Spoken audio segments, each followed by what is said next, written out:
kali ini kita coba terkait dengan pendekatan dengan gizi klinis, ya, gizi klinis yang mungkin bisa untuk meningkatkan imun. Ya. Seperti saya ya, kebetulan saya di Rumah Sakit Muar di Solo, saya bagian forensik, ya, bagian kamar jenazah yang mengurusi pasien-pasien COVID itu. Kita membuat tim relawan pemakaman. Ya. Dulu kita awalnya berpikir kita ingin membantu untuk melaksanakan tata laksana protokol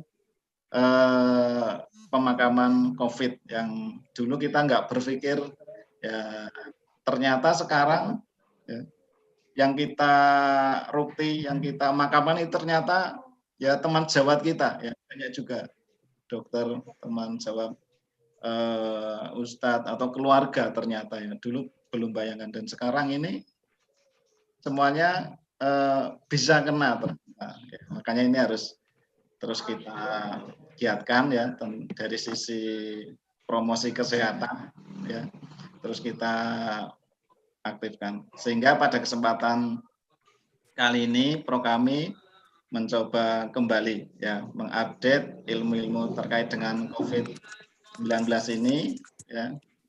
Dan pada kesempatan kali ini ya Dr. Eka dan Dr.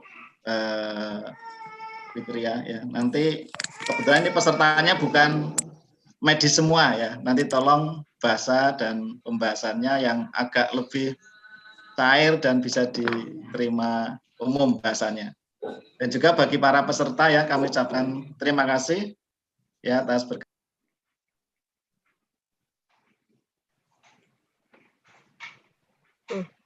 Kok unmute Pak Wahyu?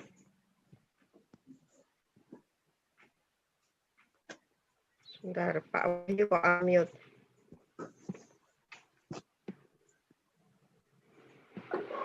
Unmute Pak Wahyu. Unmute Pak Wahyu sebentar. Oh ya, maaf. Ya inilah ternyata kesenggol tadi ya. Ini aja kembali lagi.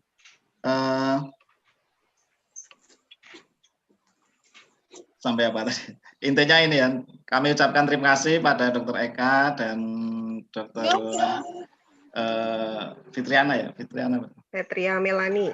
Fitria Melani ya, Fitria Melani yang pada kesempatan kali ini akan jadi pembicara dan kami berpesan nanti bahasanya nggak usah terlalu tinggi ya, karena ini kita undang bukan hanya dari tenaga kesehatan atau teman-teman medis, tapi umum ya, orang umum juga ada sehingga bahasanya harus bisa diterima ya. Dan juga bagi para teman-teman yang bergabung di sini silakan nanti ditanyakan sesuatu yang mungkin belum jelas ya. Nanti mohon moderator bisa memberikan waktu yang longgar untuk tanya jawab. Mungkin itu saja dari kami mewakili Dr. Agung selaku Ketua Prokami Jateng, Jawa Tengah, yang pada kesempatan kali ini mungkin bergabung tapi nggak bisa ngasih sambutan karena ada acara yang nggak bisa disambi gitu ya. Kalau ada salahnya kami mohon maaf dan juga mudah-mudahan nanti kita bisa adakan lagi sesi berikutnya ya. Silakan nanti di pantau terus mungkin web kita atau di YouTube-nya Prokami nanti kegiatan apa yang akan kita hadirin lagi. Sekian, Assalamualaikum warahmatullahi wabarakatuh. Waalaikumsalam warahmatullahi wabarakatuh. Terima kasih kepada Dr. Wahyu Widiatmoko yang telah membuka acara bicara tentang COVID pada pagi hari ini. Mungkin kita santai aja ya, karena ini juga kita mau bincang-bincang ya, karena aku juga audiens kebetulan juga tidak hanya tenaga kesehatan, ada juga yang umum, bahkan ini tadi dari chat ada yang dari Bank BCA ini ya. Dan kemudian juga ada yang sudah ternyata yang pasien juga ini yang sudah hari ke-8 di Unan, di Padang, Masya Allah ya, Alhamdulillah.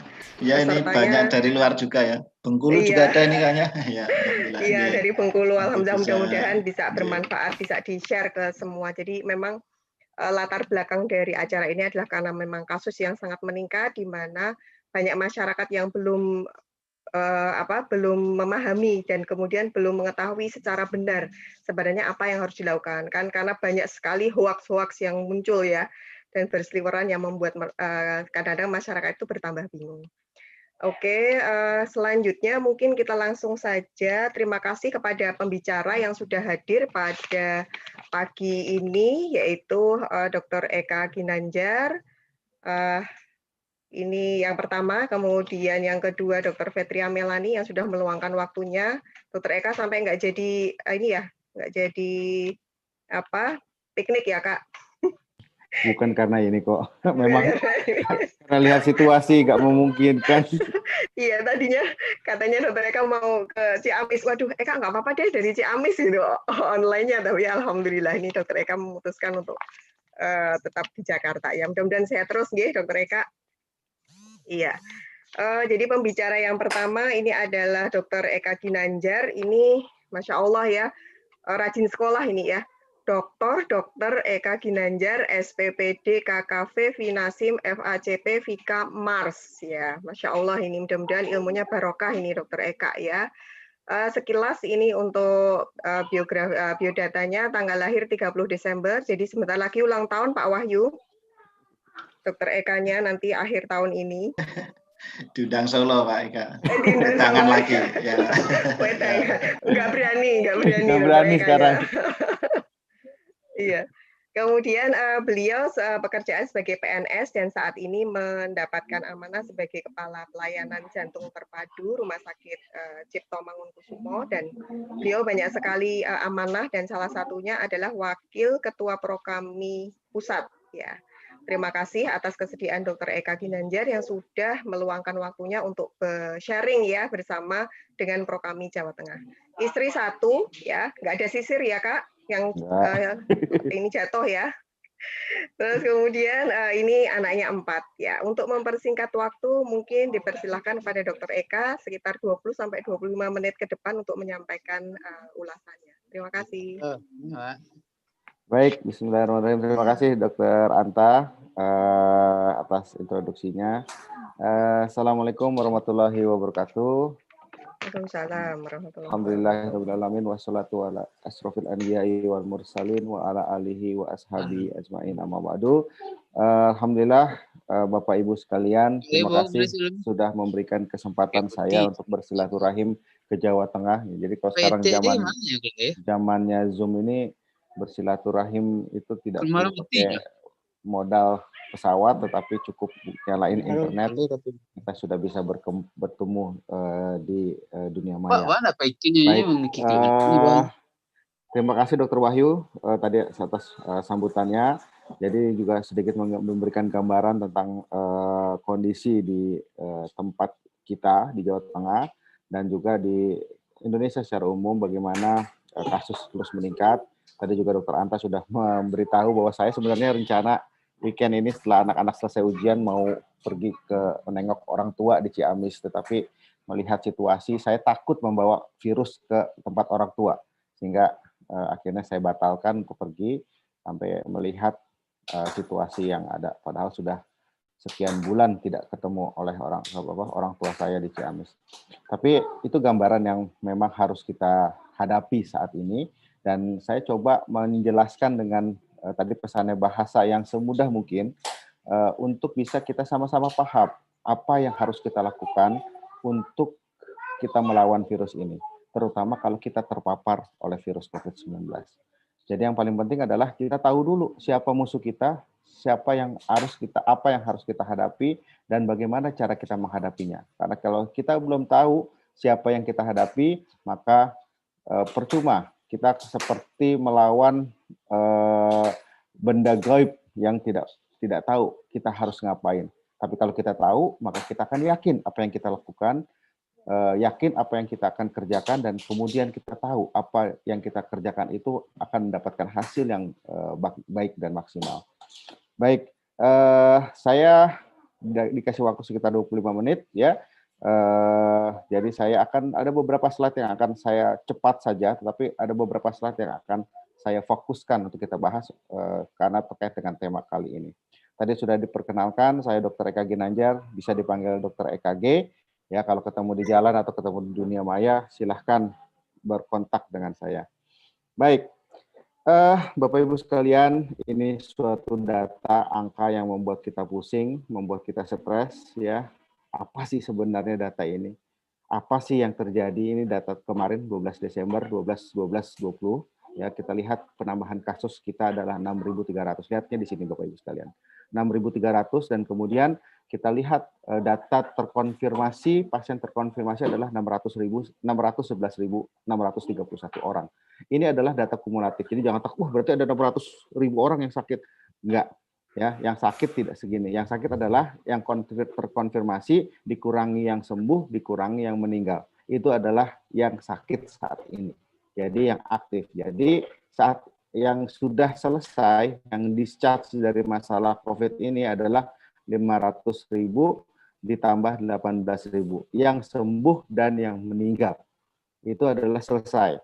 Ya. Nah, yang sekarang aktif dirawat adalah berarti sekitar 100 ribuan. Selanjutnya kita juga harus perhatikan selain kasus harian yang semakin bertambah, dulu awal-awal cuma ratusan, kemudian 1.000, habis itu 2.000 sehari, habis itu 3.000 sehari, habis itu 4.000 sehari, habis itu 5.000 sehari, dan kemudian sekarang 6.000 sehari. Sempat 7.000 sampai 8.000 sehari. Nah, ini menjadi perhatian. Kenapa? Ketika kumulatif kasus yang didapatkan, ada dua masalah. Oke, dilaksanakan itu cukup sehingga kita bisa memberikan gambaran, oh memang banyak yang meningkat. Tetapi kalau tesnya itu menurun, apalagi kemarin ada sentuhan politik, tesnya sedikit diturunkan, maka kita akan melihat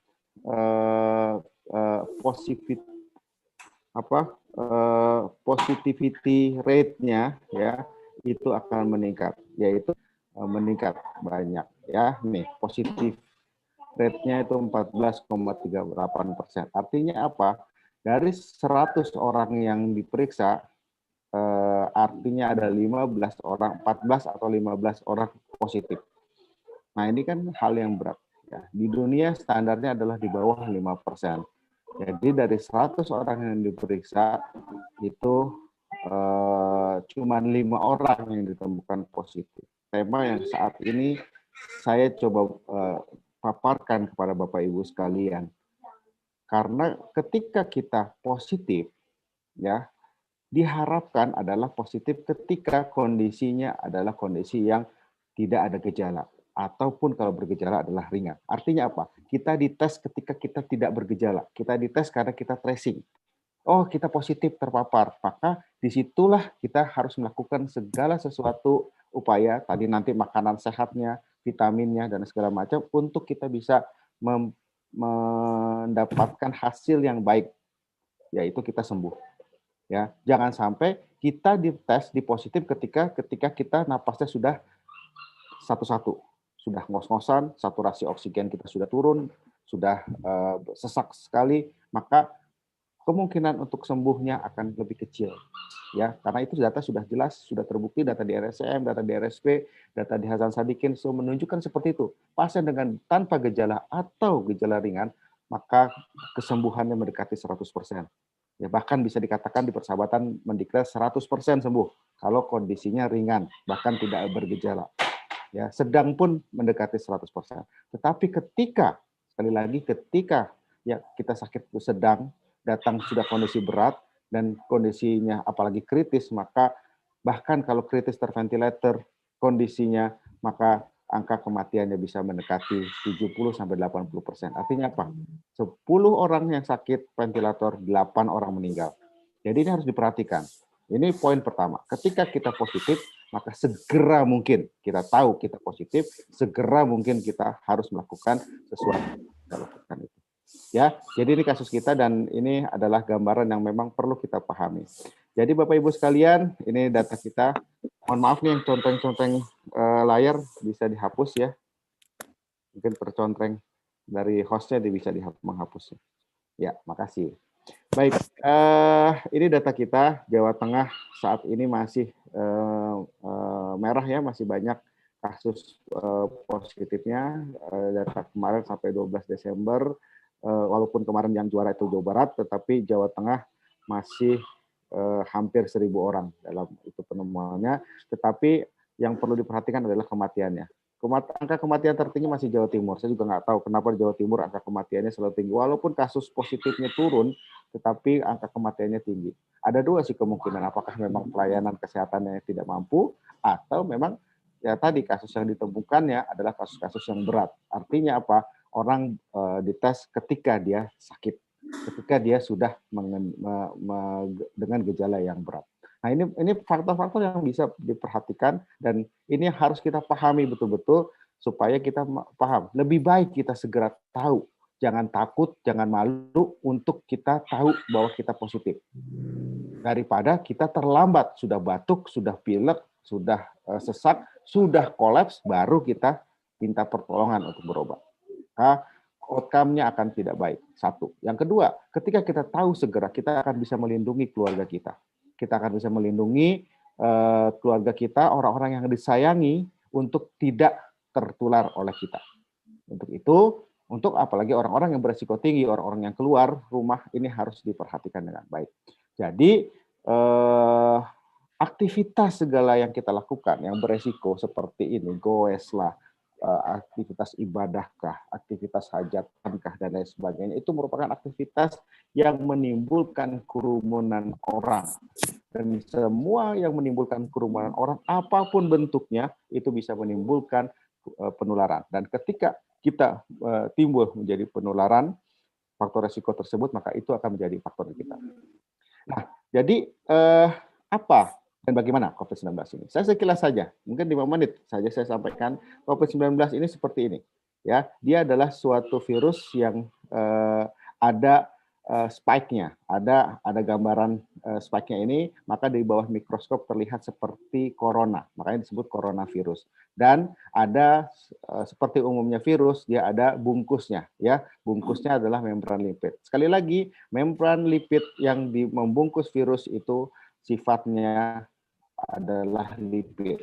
Lipid, ya, kalau ibu-ibu tahu sendiri, ya, lawannya lemak ketika kita habis masak apa? Sabun, ya. Jadi virus akan takut dengan sabun. Makanya cuci tangan dengan sabun air mengalir itu adalah perilaku yang harus diutamakan. Kenapa cuci tangan? Karena virus ini ada di droplet.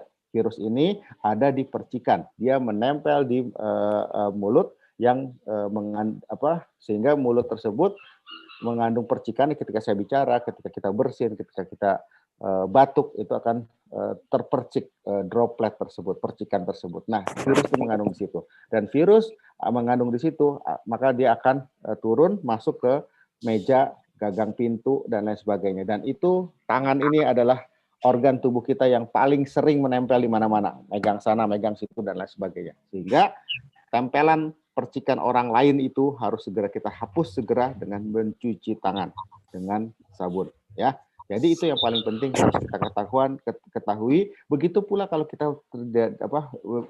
positif misalnya, kita terpapar, maka perilaku ini harus betul-betul kita terapkan. Supaya apa? Supaya kita tidak menularkan kepada orang lain. Nah, ketika kita bicara virus, maka kita harus bicara tentang kekebalan tubuh. Kita mempunyai kekebalan tubuh yang sifatnya umum, ya. Ini Bapak Ibu sekalian, ya, bahasanya nggak usah diapalin, neutrofil lah, monosit, makrofag, tapi benda-benda ini, sel-sel inilah, ya, adalah tentara dalam tubuh kita. Tentara dalam tubuh kita, pasukan dalam tubuh kita, komando dalam tubuh kita yang melawan semua benda kuman virus yang masuk ke dalam tubuh kita. Dan ini semua disiapkan Allah Subhanahu wa taala sebagai suatu pertahanan yang sempurna tergantung dengan bagaimana kondisi fisik kita.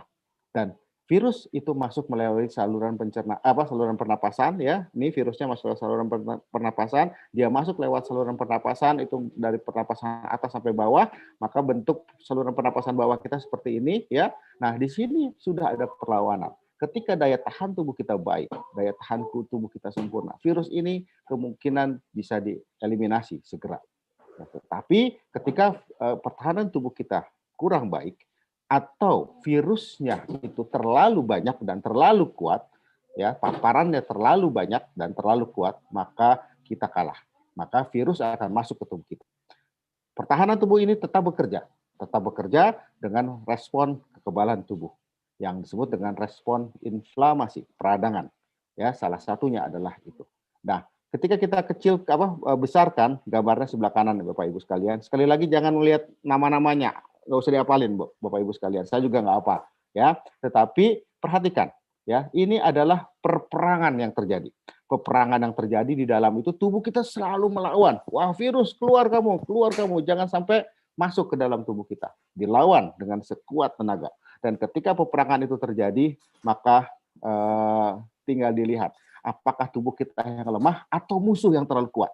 Begitu ada kondisi itu, tubuh kita yang terlalu lemah dan musuh yang terlalu kuat, maka itu akan memasukkan tubuh kita akan kemasukan virus. Dan ketika tubuh kita kemasukan virus di gambar yang sebelah kanan ini, maka reaksi berikutnya adalah banyak serangan-serangan yang kemudian timbul hasil peradangan tersebut. Dan ini masuk ke dalam tubuh dan proses penyerangan pertahanan tubuh itu terus berlangsung, dan ketika terus berlangsung itu ada terjadinya peradangan yang pasukannya dibuat secara berlebihan.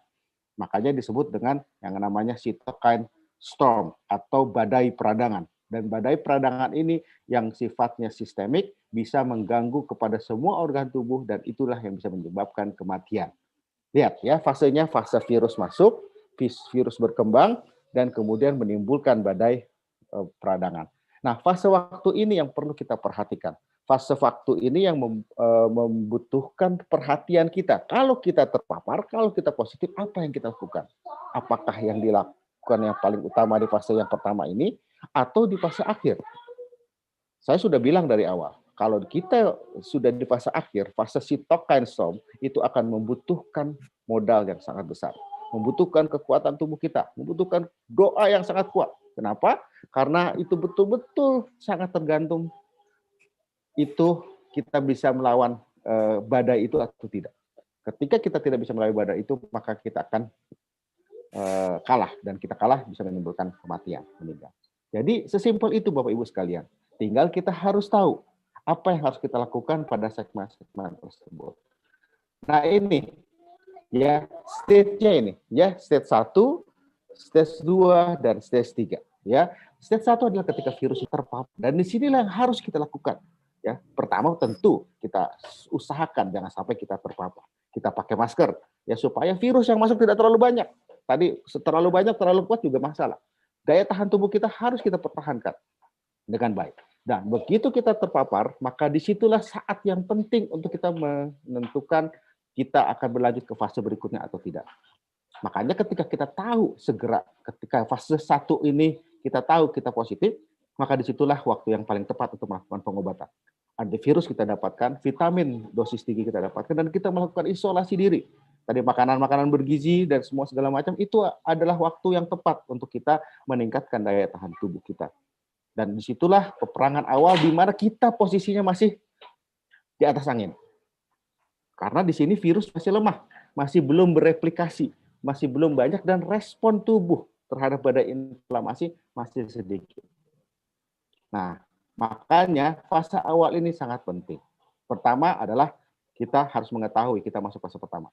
Kalau ditanya waktu, saya bisa bilang ini adalah minggu pertama, 7 hari pertama, atau 10 hari pertama pada kondisi kita terkena virus. Ya, bahkan ketika belum terjadi gejala.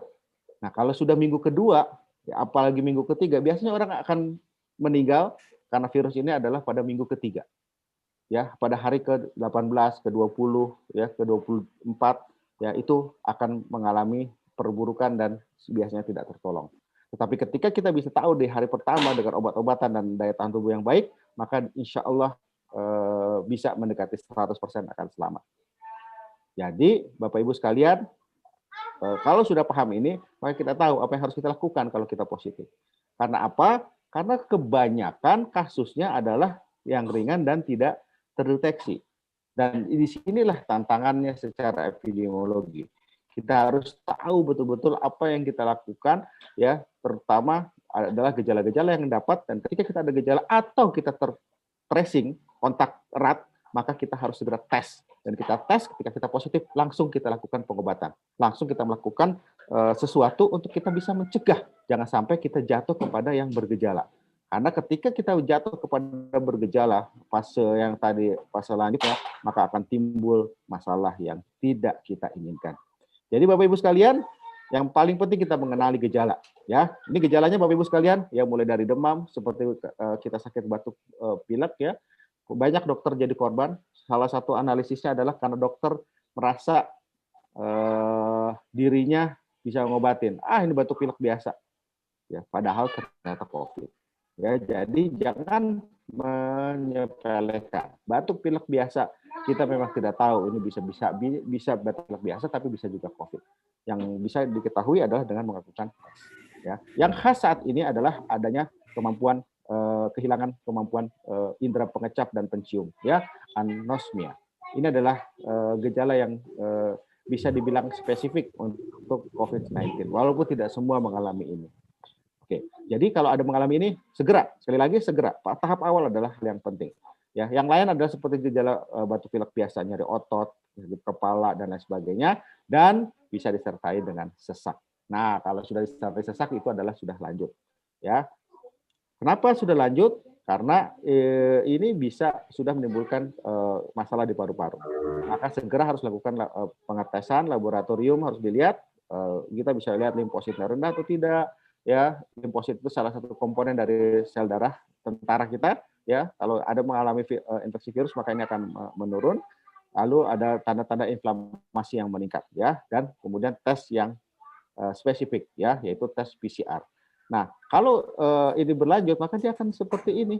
Lihat, kondisinya akan seperti ini, Bapak Ibu sekalian. Kondisinya menghitam seperti ini, ya, dan dalam waktu 1 hari bisa memutih seperti ini.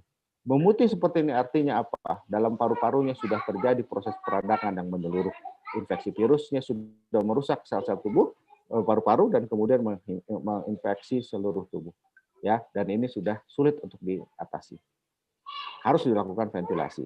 Nah, yang paling seru pada COVID-19 ini ada yang namanya happy hypoxia. Ya, nanti kita mungkin diskusi panjang lebar tentang hypoxia kalau ada yang mau bertanya. Tapi intinya apa? Sebenarnya kadar oksigen dalam tubuh sudah turun ya di bawah 90%, normal adalah 95% ke atas, tetapi pasien tidak mengalami gejala sesak karena banyak mekanisme yang terjadi. Perhatikan pada COVID-19. Sehingga kita kadang-kadang terlambat untuk mengetahui bahwa kita sebenarnya sudah terpapar oleh COVID-19. Ya, ada alat yang namanya oximeter ini bisa ngecek ya apakah kita saturasinya turun atau tidak. Ya, tetapi yang paling penting adalah secara klinis kita perhatikan.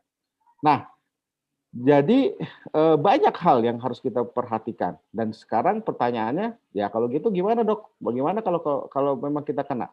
Dan kenapa bisa jadi berat? Jawabannya cuma satu, yaitu komorbid. Ya, jadi Bapak Ibu sekalian, daya tahan tubuh kita harus dipertahankan karena kita melawan virus. Dan ketika kita melawan virus, maka disitulah kita harus menghadapinya dengan baik. Dan ketika kita ada kelemahan dalam tubuh kita, yaitu ada komorbid, maka disitulah komorbid itu bisa menjadi hal yang memburuk. Tapi ada hal-hal beberapa spesifik. Komorbid yang paling banyak adalah komorbid penyakit kardiovaskuler. Kenapa? Nanti slide berikutnya akan saya jawab. Hipertensi dan penyakit bekas paru-paru. Nah, sekarang kita sedikit-sedikit kita bahas. Pertama, obesitas. Orang-orang yang gemuk banyak mengalami gejala yang lebih berat, ya. Karena apa? Karena banyak masalah. Ya, Bapak Ibu sekalian, orang gemuk ada kesulitan dalam pernapasan. Dia volume dari pernapasannya akan berkurang. Ya, lalu biasanya orang gemuk mempunyai komorbiditas yang lain, yaitu penyakit kardiovaskuler, punya diabetes dan punya kelainan ginjal. Dan orang gemuk juga mempunyai resiko metabolik. Ya, metabolik dalam hal ini ada darah tinggi, ada kolesterol yang tidak tertangani.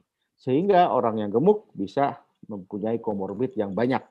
Nah, akibatnya kalau kena COVID maka akan masalah. Jadi poin pertama, kalau kita gemuk, hati-hati. Itu resiko kita. Yang kedua adalah kalau kita punya sakit jantung. Tadi spesifik, gemuk banyak. Tapi kalau kena sakit jantung, dia ada mempunyai berbagai mekanisme. Makanya Kalau dari data di Indonesia bahkan di dunia, banyak orang yang meninggal karena sudah punya komorbid sakit jantung. Kenapa? Dia bisa merusak otot jantung secara langsung, ya. Ini kalau saya jelaskan akan panjang lebar, tapi dia bisa merusak otot jantung yang disebut dengan myokarditis, peradangan otot jantung. Yang peradangan otot jantung itu bisa menyebabkan kematian jantung, ya. Ini gangguan otot jantung, atau dia terjadi inflamasi yang menyebabkan terjadi serangan jantung. Nah, serangan jantung pada saat COVID itu akan menjadi lebih berat. Atau dia menyebabkan gumpalan pembuluh darah. Gumpalan pembuluh darah juga bisa menyebabkan serangan jantung. Jadi ada 3 mekanisme yang menyebabkan hal tersebut bisa terjadi dan pada akhirnya bisa menyebabkan gagal jantung. Jadi jantung merupakan komorbid. Jadi kalau kita terkena, kita terpapar, kita kontak erat, apalagi kita ada sakit jantung, itu harus diwaspadai. Lalu kalau ada penyakit paru-paru sebelumnya, PPOK, ya, penyakit paru obstruksi kronik. Jadi misalnya ada penyakit asma yang lama, ya, ada TB, bekas TB, maka terjadi kerusakan pada ya tadi saya jelaskan ya di paru-paru ini, ujungnya paru-paru seperti ini. Kalau pernah kita terinfeksi paru-paru, maka ujung paru-paru itu akan terjadi luka, bekas luka, skar. Dan ketika bekas luka inilah yang menyebabkan kemampuan reserve dari paru-paru itu menjadi terbatas. Maka ketika kita kena COVID, maka akan jadi masalah. Ya, kalau hipertensi ini kaitannya dengan reseptor. Apa itu reseptor? Reseptor itu adalah seperti anak kunci dengan lubang kunci. Ya, jadi virus itu bisa masuk ke dalam tubuh ketika ada yang namanya reseptor yang megangin, yang lubang kuncinya. Nah, reseptor pada virus itu sama dengan reseptor pada regulasi hipertensi. Makanya pasien hipertensi bisa menjadi masalah. Selain juga hipertensi juga merupakan faktor risiko terjadinya penyakit kardiovaskuler. Nah, ginjal apalagi? Ya, ginjal reserve atau kemampuan ginjal untuk menahan masalah itu menjadi masalah, ya, menjadi kurang sehingga dia bisa menimbulkan penyakit yang lebih berat. Jadi Bapak Ibu sekalian, selain itu adalah daya tahan tubuh. Dan daya tahan tubuh selain karena infeksinya itu sendiri juga karena kurang makan. Nah, nanti materi kedua akan bicara nih tentang daya tahan tubuh, bagaimana terjadi imunokompromis. Jadi imunitas kita kompromi, rendah. Ya, kenapa? Bisa karena malnutrisi, kurang makan, karena infeksi, karena usia, ya, atau karena masalah-masalah yang lain, terutama juga masalah-masalah cancer, metabolik, ya, tadi obesitas juga bisa menyebabkan hal tersebut. Sehingga kelainan imunitas ini, ya, ini penyakitnya banyak ini mekanismenya juga bisa menyebabkan faktor resiko. Ya, yang paling sering, yang paling gampang ya jadi contoh adalah penyakit autoimun, ya, seperti lupus, ya, itu bisa menjadi faktor komorbid yang menyebabkan. Dan terakhir, hal yang kenapa bisa menjadi memberat, kalau kita terpapar COVID, kita harus sadari kalau kita adalah usia lanjut, ya, atau orang tua kita. Kenapa usia lanjut? Karena usia lanjut sendiri tanpa COVID merupakan sering mengalami komorbid, ya, banyak penyakit-penyakit pada usia lanjut. Lihat, pada usia 70 tahun, ya, atau 65 tahun ke atas, maka banyak penyakit hipertensi, artritis, stroke, ya, penyakit COPD, penyakit paru obstruktif tadi, diabetes, kanker, penyakit jantung koroner, dan lain sebagainya. Sehingga untuk orang tua itu menjadi resiko karena morbiditasnya resikonya tinggi. Selain itu, dia juga mempunyai namanya immunosenescence. Apa itu immunosenescence? Faktor pembekuan tubuhnya yang tadi, faktor pertahanan tubuhnya yang tadi saya jelaskan di awal, itu sudah terganggu pada orang tua karena faktor degeneratifnya. Sehingga orang tua menjadi resiko yang tinggi. Masalahnya, Bapak Ibu sekalian, ini masalahnya. Ya, kita tahu tadi penularan melalui spray droplet, ya. Droplet ini dibawa ke rumah oleh orang ini. Orang muda, orang aktif yang aktif bekerja, aktif keluar rumah, ya, melakukan aktivitas di luar rumah, dia pulang ke rumah. Dianya nggak apa-apa karena daya tahan tubuhnya baik, karena dia masih muda, tidak ada komorbid, ya. Kalau dia tidak cek segera, maka dia tidak tahu dia positif. Mungkin dia bisa sembuh sendiri, mungkin tidak bergejala, tetapi dia pulang ke rumah, dia ketemu anak-anak, dia pulang ke rumah, dia ketemu orang tua, dan kelompok risiko inilah yang bisa menjadikan penyakit ini menjadi ganas. Ya, jadi Bapak Ibu sekalian, ini yang perlu diperhatikan. Ketika kasus banyak di masyarakat, maka lingkaran setan terjadi. Dan ketika lingkaran setan terjadi, maka kasus-kasus akan meningkat, melimpah, nakes banyak jadi korban, dan jangan lupa, orang-orang dengan penyakit yang tidak COVID, non-COVID akan menjadi masalah juga. Kenapa? Karena fasilitas kesehatan tidak mampu untuk melakukan pelayanan pasien COVID sekaligus pasien non-COVID secara bersamaan. Dan itu menyebabkan hal yang tidak baik untuk pelayanan kesehatan. Sehingga yang harus kita lakukan sekali lagi adalah jangan sampai banyak orang yang dirawat. Kita lakukan pencegahan. Jadi kurva yang merah ini harus kita tekan menjadi kurva yang biru. Sehingga apa? Fasilitas kesehatan akan mampu untuk menangani mengayomi kasus-kasus yang ada. Jadi yang harus kita lakukan utamanya untuk melindungi keluarga yaitu 3M, ya. Simple. Menggunakan masker, menjaga jarak dan mencuci tangan dengan baik dan benar. Ya. Selain itu juga harus perhatikan VDJ, ventilasi, durasi dan jarak. Buka semua jendela. Biarkan udara masuk, biarkan sinar matahari masuk, ya. Berjemur. Dan kita selalu menjaga jarak dan selalu menjaga durasi. Kalau kita terpaksa harus masuk ke ruangan yang tertutup, ventilasinya buruk, jangan lama-lama. Ya, kalau bisa kita hindari. Jadi ventilasi, durasi, dan jarak itu merupakan faktor yang perlu diperhatikan oleh kita, baik kita yang belum terinfeksi maupun orang yang sudah terinfeksi supaya tidak menularkan. Dan begitu kita mengisolasi diri juga faktor ventilasi, durasi, dan jarak ini juga harus diperhatikan. 3M saya tidak bahas panjang lebar bagaimana masker bermanfaat ya karena ini merupakan hal yang utama bagaimana si droplet ini tertahan dan ketika droplet itu walaupun sudah ada orang yang dilawan kita akan tertahan juga. Lalu olahraga silakan tapi kalau beramai-ramai harus pakai masker. Ya, dan apa yang kita lakukan?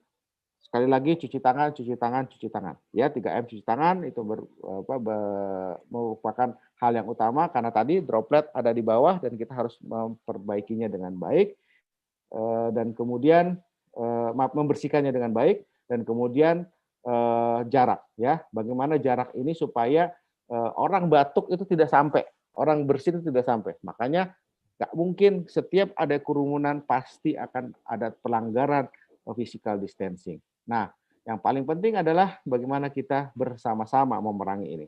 Begitu ada keluarga kita atau tetangga kita kena positif, jangan dikucilkan, jangan dibuat stigma. Stigma ini yang berbahaya. Kenapa? Karena dengan adanya stigma orang takut untuk ngecek. Orang takut untuk dinyatakan positif. Ketika dinyatakan positif, maka sepertinya terjadi penghinaan yang besar sekali. Padahal kalau kita tahu positif itu dengan segera, maka dia bisa mengisolasi diri. Ketika kita tahu dia positif dengan segera, dia akan mendapatkan pengobatan yang maksimal, maka dia akan mengalami penyembuhan yang maksimal juga. Sehingga yang dilakukan harus bersama baik pemerintah maupun warga dan individu. Untuk mencegah jangan sampai ada klaster keluarga. Sekali lagi Bapak Ibu sekalian, ini masalahnya. Klaster keluarga ada di mana-mana. Ya, karena apa? Satu terkena dan kemudian menularkan sama orang yang ada di isi di rumah. Ya, lalu apa yang kita lakukan kalau kita bergejala? Ya, ini tata laksananya Bapak Ibu sekalian untuk Bapak Ibu yang orang awam ya, bukan orang medis.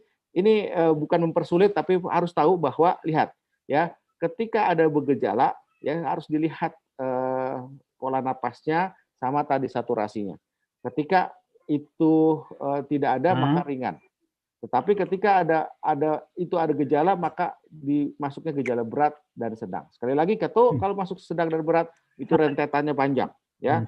Rentetannya panjang dan bisa menimbulkan banyak masalah berikutnya ya. Lalu ini pada anak ya saya tidak bahas dan pada kondisi kritis ya ini untuk pegangan aja nanti slide-nya saya bagikan. Nah, yang paling penting adalah kita menentukan obat-obatan. Hidroksikloroquine, kloroquine sudah tidak kita pakai, ini nanti akan kita revisi ya, tetapi penting kita untuk mengkonsumsi vitamin ya, terutama vitamin C dosis tinggi dan kemudian vitamin B dan vitamin E ya, dan itu semua bisa didapat dari makanan walaupun kita butuh suplemen yang baik. Dan sekali lagi, Bapak Ibu sekalian, tabel ini saya ulang lagi, ya sekali lagi, 7 hari pertama, 1 minggu pertama itu adalah hari golden period kita bisa sembuh sempurna. Tapi kita tidak akan pernah tahu kalau kita tidak pernah cek, kita akan tidak tahu kalau kita tidak melakukan tracing. Ya, jangan menunggu di sini, minggu kedua bahkan minggu ketiga. Ya, karena setelah minggu kedua bahkan minggu ketiga maka di situ terjadi badai peradangan dan badai peradangan itu akan menyebabkan kematian. Nah, lalu apa yang dilakukan? Isolasi mandiri tentunya, isolasi diri sendiri, ya, tetap di rumah atau harus melakukan isolasi di rumah sakit darurat seperti Wisma Atlet kalau di Jakarta, saya nggak tahu kalau di Jawa Tengah, tetapi itu yang harus dilakukan supaya kita tidak menulari. Dan sebaiknya kalau di rumah sakit darurat itu kita terpantau. Di rumah juga boleh sendiri, tapi harus betul-betul terpantau, ya, tim puskesmasnya ada, dilihat suhunya, dilihat gejala lain yang mual muntahnya dan lain sebagainya, itu bisa dipantau dengan baik, ya. Jadi betul-betul harus melakukan isolasi mandiri. Jadi ketika kita ada, oh kok saya batuk pilek ya, langsung segera melakukan isolasi mandiri dan berobat. Ya, jangan ditunda-tunda, besok masih ketemu, gendong-gendong, masih kerja dan segala macam, maka itu akan menularkan orang lain. Kalau itu COVID. Ya, jangan dianggap remeh. Baik, Bapak Ibu sekalian, definisi kontak erat sudah semua tahu. Ya, sekali lagi, begitu kita kontak erat, kita kena tracing, oh kawan kita satu kantor, satu meja positif. Jangan, oh nggak apa-apa, saya nggak ada bergejala. Cek, lebih baik kita cek. Atau kalau positif, kita harus bisa segera menanganinya dengan baik. Tapi kalau kita tidak cek, nanti kita bisa ketularan. Banyak klaster-klaster kantor yang menyebabkan satu kantor bisa menyebabkan ada yang meninggal dalam kantor tersebut.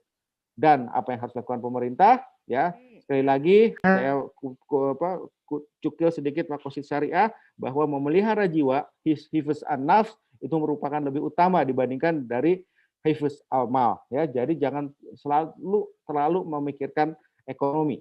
Kalau banyak jiwa-jiwa yang melayang, ya, karena tidak akan pernah ada ekonomi dijalankan oleh orang-orang sakit. Jadi kesimpulannya Bapak Ibu sekalian ini sebenarnya, ya, apa yang kita lakukan ketika kita sakit, ya, intinya kita menjaga diri kita. Karena penyakit ini hanya terdiri dari 3 komponen ini, yaitu kita, badan kita, lalu si virusnya sendiri. Ya, tadi saya sudah sampaikan, virusnya terlalu kuat bahaya, kitanya terlalu lemah itu berbahaya. Ya, yang kemudian juga environment-nya. Apa yang kita lakukan?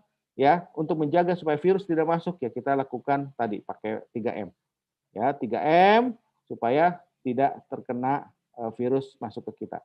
Lalu untuk kita mengontrol environment, kita tidak melakukan kerumunan. Ya, tidak kita lakukan kerumunan, ya. Tapi tentu sanitasi, PHBS, disinfeksi kita lakukan untuk menjaga si virus ini ada di lingkungan. Terakhir adalah vaksinasi. Apakah vaksinasi ini akan menyebabkan perbaikan? Ini masih bertanda tanya. Tetapi memang betul itu merupakan salah satu cara untuk kita bisa menghentikan virus ini. Tapi sekali lagi salah satu cara saja, bukan satu-satunya. Sehingga Bapak Ibu sekalian, kita lakukan eliminasi mulai dari yang paling efektif, yaitu obat dan vaksin, kalau memang vaksin itu efektif, dan kemudian kita lakukan PDJ, sirkulasi, 3M, terakhir kita lakukan APD. Nah, untuk itu pemerintah dan masyarakat harus kita jalankan 3M, 3T, dan juga meningkatkan kapasitas pelayanan rumah sakit, ya, kapasitas tempat tidur, ICU dan segala macam harus kita lakukan. Jadi sekali lagi kita betul-betul harus mengatasinya dengan sabar, dan kalau kita mempunyai seorang mukmin, mempunyai keimanan, kita harus lakukannya dengan ikhtiar yang maksimal dan kita tahu apa yang harus kita lakukan.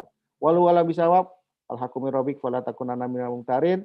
Kita lakukan apa yang bisa kita lakukan, jangan hanya menganggap remeh, tapi ya seperti kisah pasukannya Talut, ya, nggak usah minum air yang dilarang itu, cuma minum air, apa salahnya gitu. Tetapi sebenarnya di balik itu ada peristiwa-peristiwa yang perlu diperhatikan. Baik, saya rasa demikian. Saya kembalikan ke moderator. Assalamualaikum warahmatullahi wabarakatuh. Mohon maaf lebih waktunya. Waalaikumsalam warahmatullahi wabarakatuh. Memang ya, kayaknya memang pembahasan ini cukup menarik, sehingga memang harusnya waktunya nggak 20 menit ya, Kak. Mohon maaf ini ya dari moderator. Terima kasih kepada Dr. Eka Ginanjar yang sudah menyampaikan materi pertamanya, sangat menarik, sehingga sudah bisa memberikan paling tidak gambaran kepada kita semua bagaimana virus COVID itu, kemudian kalau terkena seperti apa yang harus dilakukan. Dan di sini sudah mulai banyak pertanyaan lewat chat yang mungkin nanti kita akan bahas di sesi yang berikutnya. Langsung saja mungkin kita akan menginjak pada materi yang berikutnya, yang kedua. Nah, pada pasien COVID salah satu yang cukup penting juga adalah untuk meningkatkan status imun, status kekebalan tubuh. Nah, ini ada nanti dari Dr. Fetria Melani yang akan menyampaikan bagaimana menu sehat untuk melawan COVID. Karena memang salah satu cara gitu ya untuk melawan COVID ini tentu saja adalah dengan tetap memenuhi asupan makanan yang bergizi. Ya, mungkin langsung saja dipersilahkan kepada Dr. Fetria Melani untuk menyampaikan biodata beliau, jadi Dr. Fetria Melani, gitu ya. Ya, beliau adalah praktisi gizi klinis ya dari Rumah Sakit Umum Daerah Suwondopati. Ya, tadi Dr. Wahyu sempat menyampaikan di Rumah Sakit Muar di Jawa Tengah ini rujukan dari Pati untuk pasien COVID cukup banyak juga mungkin ke sana ya. Nah, ini kita nanti akan banyak belajar, banyak mendapatkan informasi dari Dr. Fetria Melani tentang bagaimana menu sehat untuk melawan COVID-19. Dr. Fetria Melani lahir 4 Februari 1979, pekerjaan di PNS sebagai PNS di Rumah Sakit Suwondopati, suami 1 dengan putra 3. Kepada Dr. Fetria Melani dipersilahkan untuk menyampaikan ulasannya. Di unmute dulu ya Dr. Fetria.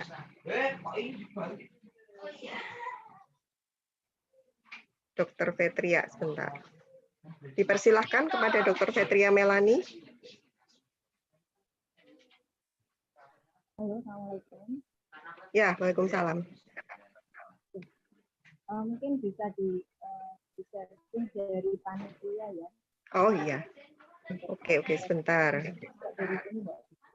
Nggak bisa ya.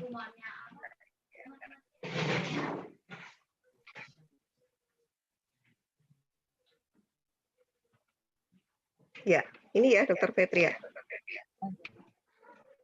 Terdengar jelas ya suaranya? Ya, suaranya dikeraskan sedikit, Dokter.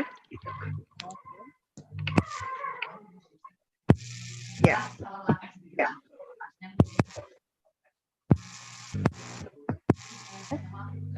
Silakan, Dokter.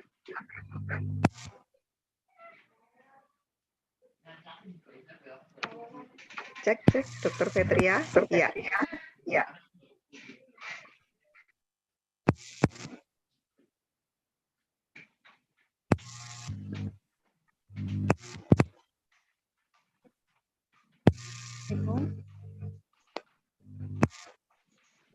Hilang timbul ya, Dr. Fetria.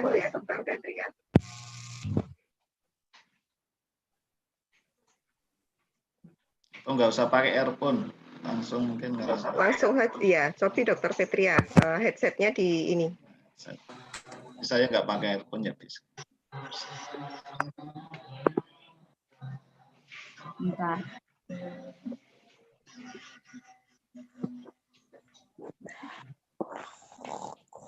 Halo, Assalamualaikum. Sudah jelas? Sudah jelas ya. Oke, bagus. Ini sudah jelas ya? Sudah. Oke. Bismillahirrahmanirrahim. Assalamualaikum warahmatullahi wabarakatuh.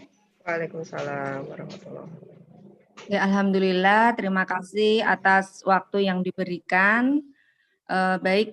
Pada kesempatan kali ini kami akan share tentang peran gizi terhadap imunitas tubuh yang optimal.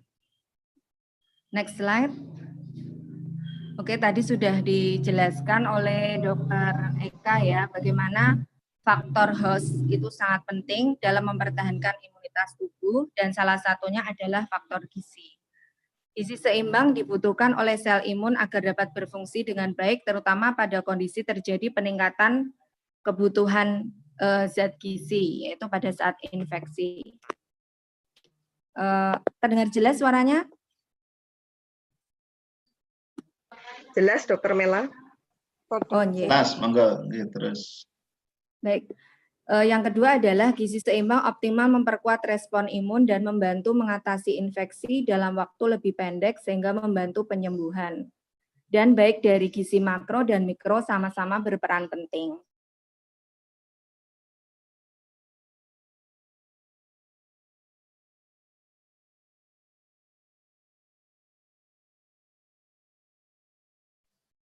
Hilang suara Dokter Mela.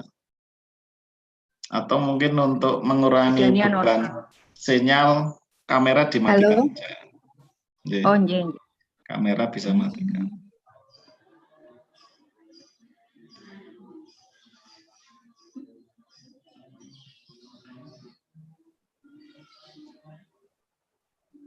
Nggak bisa matikan kamera ini.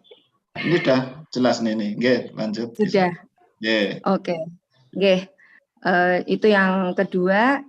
Jadi dengan adanya pasien-pasien ini ya, atau individu yang kurang gizi, kemudian juga obesitas, itu lebih waspada. Tadi sudah dijelaskan oleh Dr. Eka bagaimana individu dengan kurang gizi dan obesitas itu mengalami penurunan imunitas sehingga rentan untuk terjadi infeksi. Dan juga nanti ketika sakit, outcome-nya juga lebih buruk. Selanjutnya di slide ini ya, kita bisa lihat posisi dari zat-zat gizi terhadap kekebalan tubuh melawan infeksi virus COVID-19.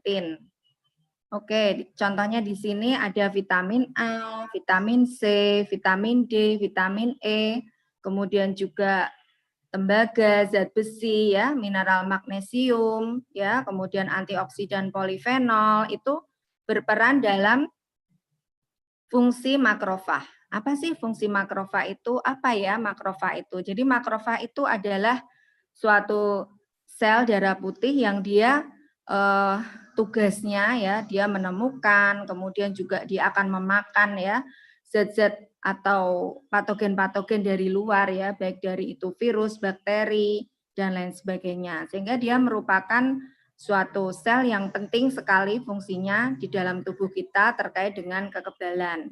Kemudian juga dalam pembentukan antibodi. Nah, ini yang banyak diteliti adalah dari vitamin A, B6, B9, B12 ya, dan juga mineral tembaga, magnesium, selenium, dan juga seng. Lalu juga dalam proses-proses kekebalan tubuh kita ya, untuk melawan berbagai macam patogen itu, salah satunya dengan mengatasi stres oksidatif ya. Di sini ada peran vitamin C, vitamin D, vitamin E ya, dan banyak mineral lainnya yang sudah disebutkan tadi. Nah, sehingga orang-orang yang mengalami kekurangan gizi ya, zat-zat gizi tidak hanya yang tadi ya, mungkin dia itu terlihat kurus ya, kurang gizi ya, berat badannya kurang ya, atau dia obesitas, kegemukan, itu tidak hanya ada faktor salah gizi dari hal kurang energi, tapi juga bisa jadi ada kurang gizi dalam hal zat-zat gizi mikro. Nah, ada penelitian yang menyatakan bahwa pasien-pasien yang terinfeksi ya COVID-19 itu ternyata mengalami defisiensi, salah satunya defisiensi vitamin D. Dan defisiensi vitamin D itu ternyata juga berhubungan erat dengan tingkat mortalitas atau kematian dari pasien-pasien yang dirawat karena COVID-19. Gitu. Ya, next slide. Kemudian juga untuk kekebalan tubuh kita, banyak sekali sudah ya penelitian yang berkaitan dengan makanan-makanan apa saja yang berfungsi sebagai antivirus. Dan ini bisa jadi referensi kita ya dalam menyusun menu sehari-hari. Di antaranya yang pertama adalah makanan-makanan yang difermentasi atau kita sudah kenal dengan nama probiotik itu ya. Nah, ternyata dia itu berfungsi sekali untuk menjaga ya bakteri di dalam usus itu tetap baik, tetap normal ya, baik dari jumlah, komposisinya, ya, dan juga berkaitan erat dengan kekebalan atau imunitas yang ada di paru. Nah, jadi ada tulisan ya yang menyatakan aksis usus dan paru-paru itu ya berkaitan sekali dengan penyakit respiratori atau penyakit-penyakit saluran nafas. Sehingga betul sekali kata Rasulullah, sabda Rasulullah bahwa asal penyakit itu dari perut. Nah, ini salah satunya terbukti dengan adanya penelitian probiotik ini dan imunitas. Kemudian yang kedua, dari makanan-makanan atau minuman ya yang dari herbal, kemudian rimpang-rimpang, itu juga terbukti mencegah atau menurunkan replikasi perbanyakan virus. Kemudian juga meningkatkan fungsi antibodi ya. Antibodi itu pertahanan tubuh kita untuk melawan virus-virus tersebut. Kemudian juga dalam fungsi produksi sel-sel kekebalan tubuh kita. Kemudian susu. Nah, susu di sini kandungan gizinya memang lengkap ya. Ada kalsium, kemudian juga vitamin D, kemudian juga protein ya sebagai sumber protein yang bagus ya, terutama karena pada saat kita itu sakit kebutuhan protein kita akan meningkat. Dan vitamin D ini dapat menurunkan replikasi virus juga, mengurangi infeksi ya, tingkat infeksi di paru-paru yaitu pneumonia. Kemudian ikan ya, daging merah ya seperti daging sapi, kemudian juga ayam, banyak sekali sudah diteliti manfaatnya. Ya karena makanan-makanan ini ya semuanya mengandung zat-zat yang memiliki fungsi untuk meningkatkan imunitas yang sudah disebutkan di sana ya. Contohnya di sini kalau ayam gitu ya. Ayam itu dia selain mengandung protein, dia juga mengandung seng ya, mineral seng, kemudian juga vitamin B12 ya. Kemudian juga mengandung vitamin D, seperti itu. Jadi Allah sudah banyak menciptakan ya, dan itu tidak ada yang sia-sia. Semuanya itu bermanfaat untuk kita, gitu ya. Demikian juga dari buah-buahan, bahkan kopi ya. Di sini ada yang hobi minum kopi, gitu ya. Ternyata dia juga berfungsi dapat bermanfaat sekali untuk meningkatkan kekebalan tubuh, yaitu dia bisa membantu fungsi dari sel-sel neutrofil dan monosit, yaitu merupakan bagian dari sel-sel imun. Kemudian dari kacang-kacangan, biji-bijian ya, karena kaya akan magnesium, juga minyak zaitun ya. Minyak zaitun ternyata juga terbukti untuk mencegah ya adanya virus itu tadi, virus yang terkait dengan pernapasan ya, virus influenza. Dan banyak sekali ya, saat ini bahkan propolis itu ya sudah mulai dipakai dan diteliti juga ya manfaatnya untuk meningkatkan kekebalan tubuh ya, dan digunakan juga pada pasien-pasien yang terkonfirmasi itu ada yang hasilnya baik ya. Ya. Slide selanjutnya adalah tips menyusun menu sehat meningkatkan kekebalan tubuh. Nah, tadi Bapak Ibu sudah pirsa apa saja ya zat-zat gizi yang penting, bagaimana pentingnya itu mempertahankan status gizi seimbang, tidak kurang gizi maupun tidak lebih gizi, begitu ya. Lalu bagaimana menyusun menu yang sehat untuk meningkatkan kekebalan tubuh. Ya. Selanjutnya yang pertama adalah tetap kaidah yang sifatnya pasti, kaidah yang sifatnya abadi, itu yang pertama kita harus ada ya, yaitu yang pertama tentang kehalalannya gitu ya. Al-Baqarah ayat 168, 172 itu sudah jelas Allah menjelaskan ya, memerintahkan kepada kita yang halal, yang thayyib. Halal tidak hanya makanannya, tapi juga bagaimana kita itu untuk supaya makanan tersedia itu dengan menggunakan harta yang halal gitu ya. Itu juga sangat berpengaruh. Kemudian yang kedua, thayyib ya. Thayyib ini sebenarnya luas ya, dan salah satu yang terkait dengan gizi itu adalah gizi seimbang. Thayyib itu artinya baik, sesuai kebutuhan. Jadi kalau yang baik untuk A belum tentu baik untuk B. Contohnya apa? Misalnya daging merah gitu ya, daging merah contoh sapi gitu ya, daging sapi. Itu mungkin baik untuk saya, tapi tidak baik untuk individu yang memiliki kadar asam urat darahnya tinggi ya, karena daging sapi itu memiliki kandungan purin yang tinggi. Lebih baik memilih kalau untuk sumber protein hewani adalah ayam atau ikan, seperti itu. Itu namanya thayyib itu ya kalau terkait dengan gizi. Juga sesuai kebutuhan, artinya sesuai dengan usianya, jenis kelaminnya, penyakit ya. Jadi tadi kalau punya asam urat tinggi dengan pasien yang diabetes, tentunya di sini pengaturan dietnya itu berbeda. Kemudian aktivitas ya, aktivitas yang aktivitasnya di rumah, ringan ya, atau mungkin sedang berat itu juga tentunya membutuhkan kebutuhan energi dan zat-zat gizi yang lebih banyak. Kemudian yang kedua adalah yang perlu diperhatikan jumlah, jenis dan jadwal. Ya, jumlah di sini terkait dengan tadi ya, jangan sampai makanan yang kita makan itu kurang, tidak mencapai kebutuhan kita. Jadinya apa? Kurang gizi ya. Kemudian juga kalau berlebih-lebihan ya akan menjadi lemak. Kemudian akhirnya terjadi kegemukan ya, imunitas menjadi turun. Jenis. Nah, jenis tadi apa saja makanan yang cocok ya, cocok buat A belum tentu cocok untuk B gitu ya. Mungkin di satu orang itu makan makanan yang goreng-gorengan agak banyak itu enggak apa-apa, tapi di orang lain itu juga mungkin juga tidak baik atau cepat memberikan efek yang kurang baik. Jadi memang disesuaikan dengan individu ya. Kemudian jadwal. Jadwal ini terkait juga keteraturan makanan ya. Jadi makanan itu proses makan itu juga harus kita atur ya, supaya hidup kita itu teratur, termasuk salah satunya adalah jadwal makan.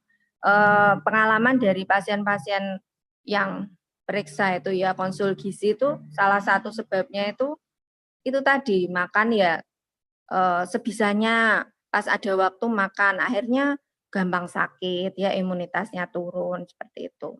Kemudian juga mencapai berat badan ideal. Tadi sudah dijelaskan ya, karakter atau berat badan ideal itu yang paling gampang gimana sih untuk mengetahuinya, yaitu dengan menghitung berdasarkan indeks massa tubuh ya. Rumusnya begini, berat badan ya dalam kilogram dibagi tinggi badan dalam meter yang dikuadratkan. Kalau kurang dari 18,5 termasuk kurang gizi atau underweight. Kalau lebih dari 23 ya, itu berarti sudah kegemukan. Itu adalah klasifikasi untuk Asia. Ya, kalau lebih dari 25 itu berarti sudah mulai obesitas ya, seperti itu. Jadi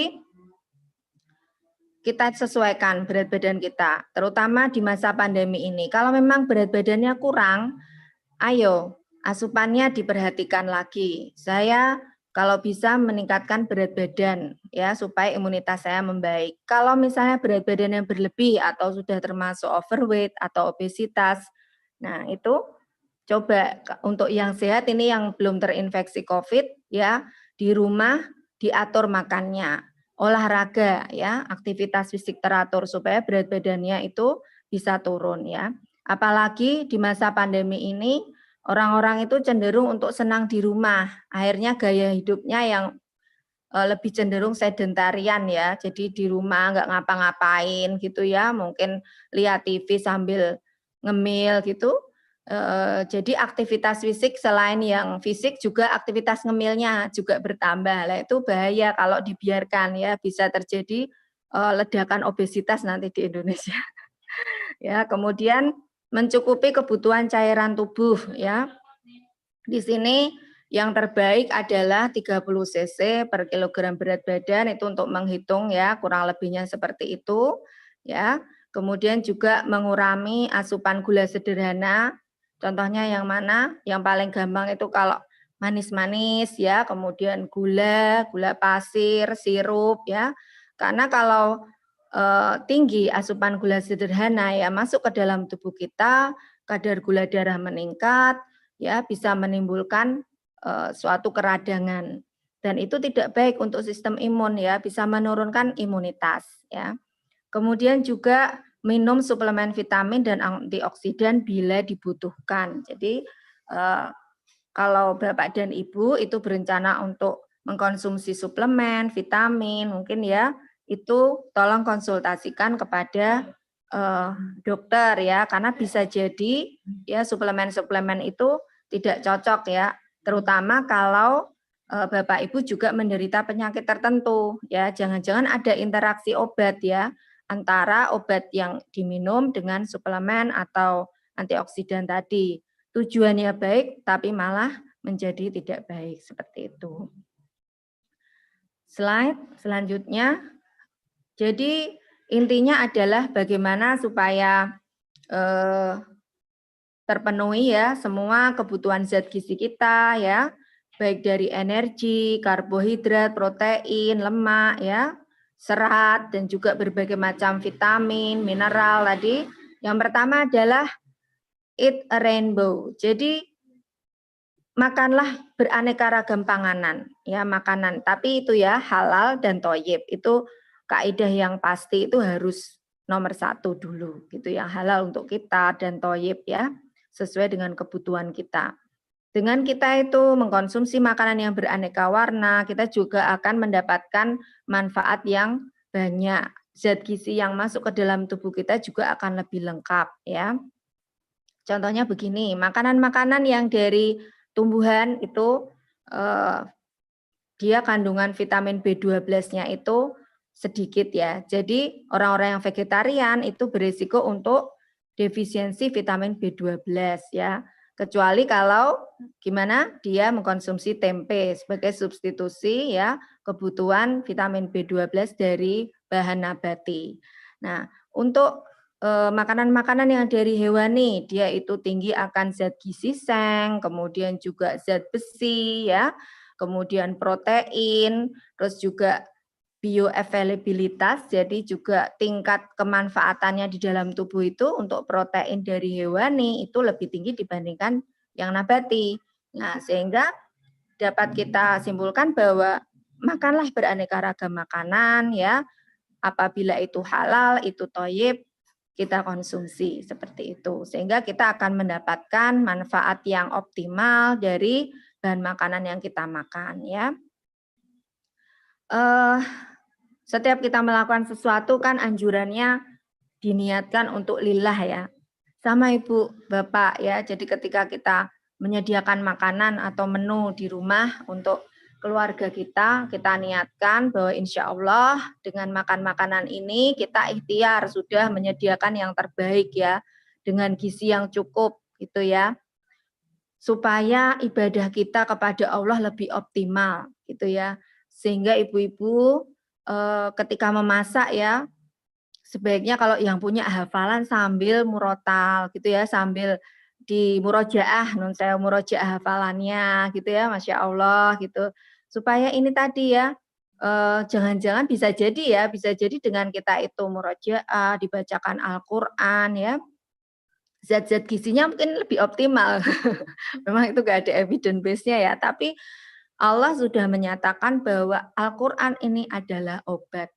Nah, salah satunya adalah untuk meningkatkan kualitas dari makanan yang kita makan, cobalah ya, murojaah pas masak, atau kalau hafalannya lebih sedikit mungkin bisa sambil dengarkan murotal gitu ya, iris-iris gitu, bawang, brambang gitu, kemudian dimasak dengan diiringi oleh lantunan Al-Quran, Masya Allah nanti hafalannya tambah banyak ya, kualitas makanannya insya Allah juga akan lebih baik ya, dan semoga juga tujuannya ketika kita itu masak supaya keluarga kita itu bisa beraktivitas ibadah lebih optimal, nanti Allah ridho, Masya Allah itu hasilnya akan luar biasa insya Allah ya. Nah kemudian ke piring makanku ya, next slide. Di sini lebih gampangnya lagi, bagaimana sih untuk menyusun porsi gitu ya. Ini jadi setiap pemberian makanan itu nasi misalnya ya, zat karbohidrat ya, karbohidrat itu diutamakan yang karbohidrat kompleks ya, yang berserat maksudnya ya, seperti beras ya, kemudian juga ketela, kentang ya, itu iringi dengan sayur ya, sayurnya harusnya adalah kurang lebih hampir sama ya dengan porsi makanan pokok. Kemudian juga lauk pauk ya, untuk tinggi protein setidaknya setiap makan besar ya, apabila sehari 3 kali makan besar, maka setiap makan besar itu adalah 2 porsi ya, 2 porsi dari protein ya. Kemudian disertai dengan buah-buahan ya. Apabila dilakukan seperti itu ya, 3 kali makan besar, kemudian ditambah snack ya, dengan dalam 1 hari itu porsi sayur itu adalah 3-4 porsi, kemudian buahnya 2-3 porsi, insya Allah sudah memenuhi kebutuhan zat gizi kita semuanya ya, baik karbohidrat, protein, lemak ya, dan zat gizi vitamin, antioksidan, mineral, dan lain sebagainya. Nah, di sini juga anjuran bahwa kita harus mengurangi konsumsi garam ya. Di sini disebutkan maksimal 1 sendok teh ya per hari ya. Jadi gimana tuh masaknya? Ya masaknya jangan terlalu asin-asin gitu ya. Kemudian juga kalau masak mungkin yang asin, rasanya asin-asin itu dikurangi gitu ya. Kita lebih ke arah yang agak-agak rasanya netral gitu. Tapi bukannya nggak ada rasanya ya, nanti malah nggak makan. Kemudian juga gula ya, gula itu maksimal 4 sendok makan per harinya gitu ya. Jadi dibatasi jangan sampai kita kelebihan konsumsi gula yang tidak disadari. Contohnya apa? Misalnya dari minuman-minuman yang sudah siap saji itu ya, minuman pabrikan ya, minuman bersoda, kemudian minuman teh yang sudah siap saji ya. Memang kadang-kadang itu dirasakan nggak terlalu manis, tapi setelah kita lihat komposisi gizinya ya yang ada di label itu ternyata kandungan gulanya tinggi. Jadi perlu sekali Bapak Ibu semua apabila mengkonsumsi makanan pabrikan itu coba lihat komposisi gizinya ya.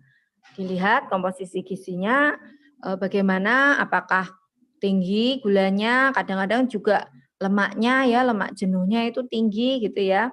Nah, itu harus dilihat dulu. Kemudian juga konsumsi air bening ya, air bening ternyata dengan kecukupan ya, kecukupan hidrasi atau cairan dalam tubuh kita itu dapat memperbaiki metabolisme dalam tubuh ya.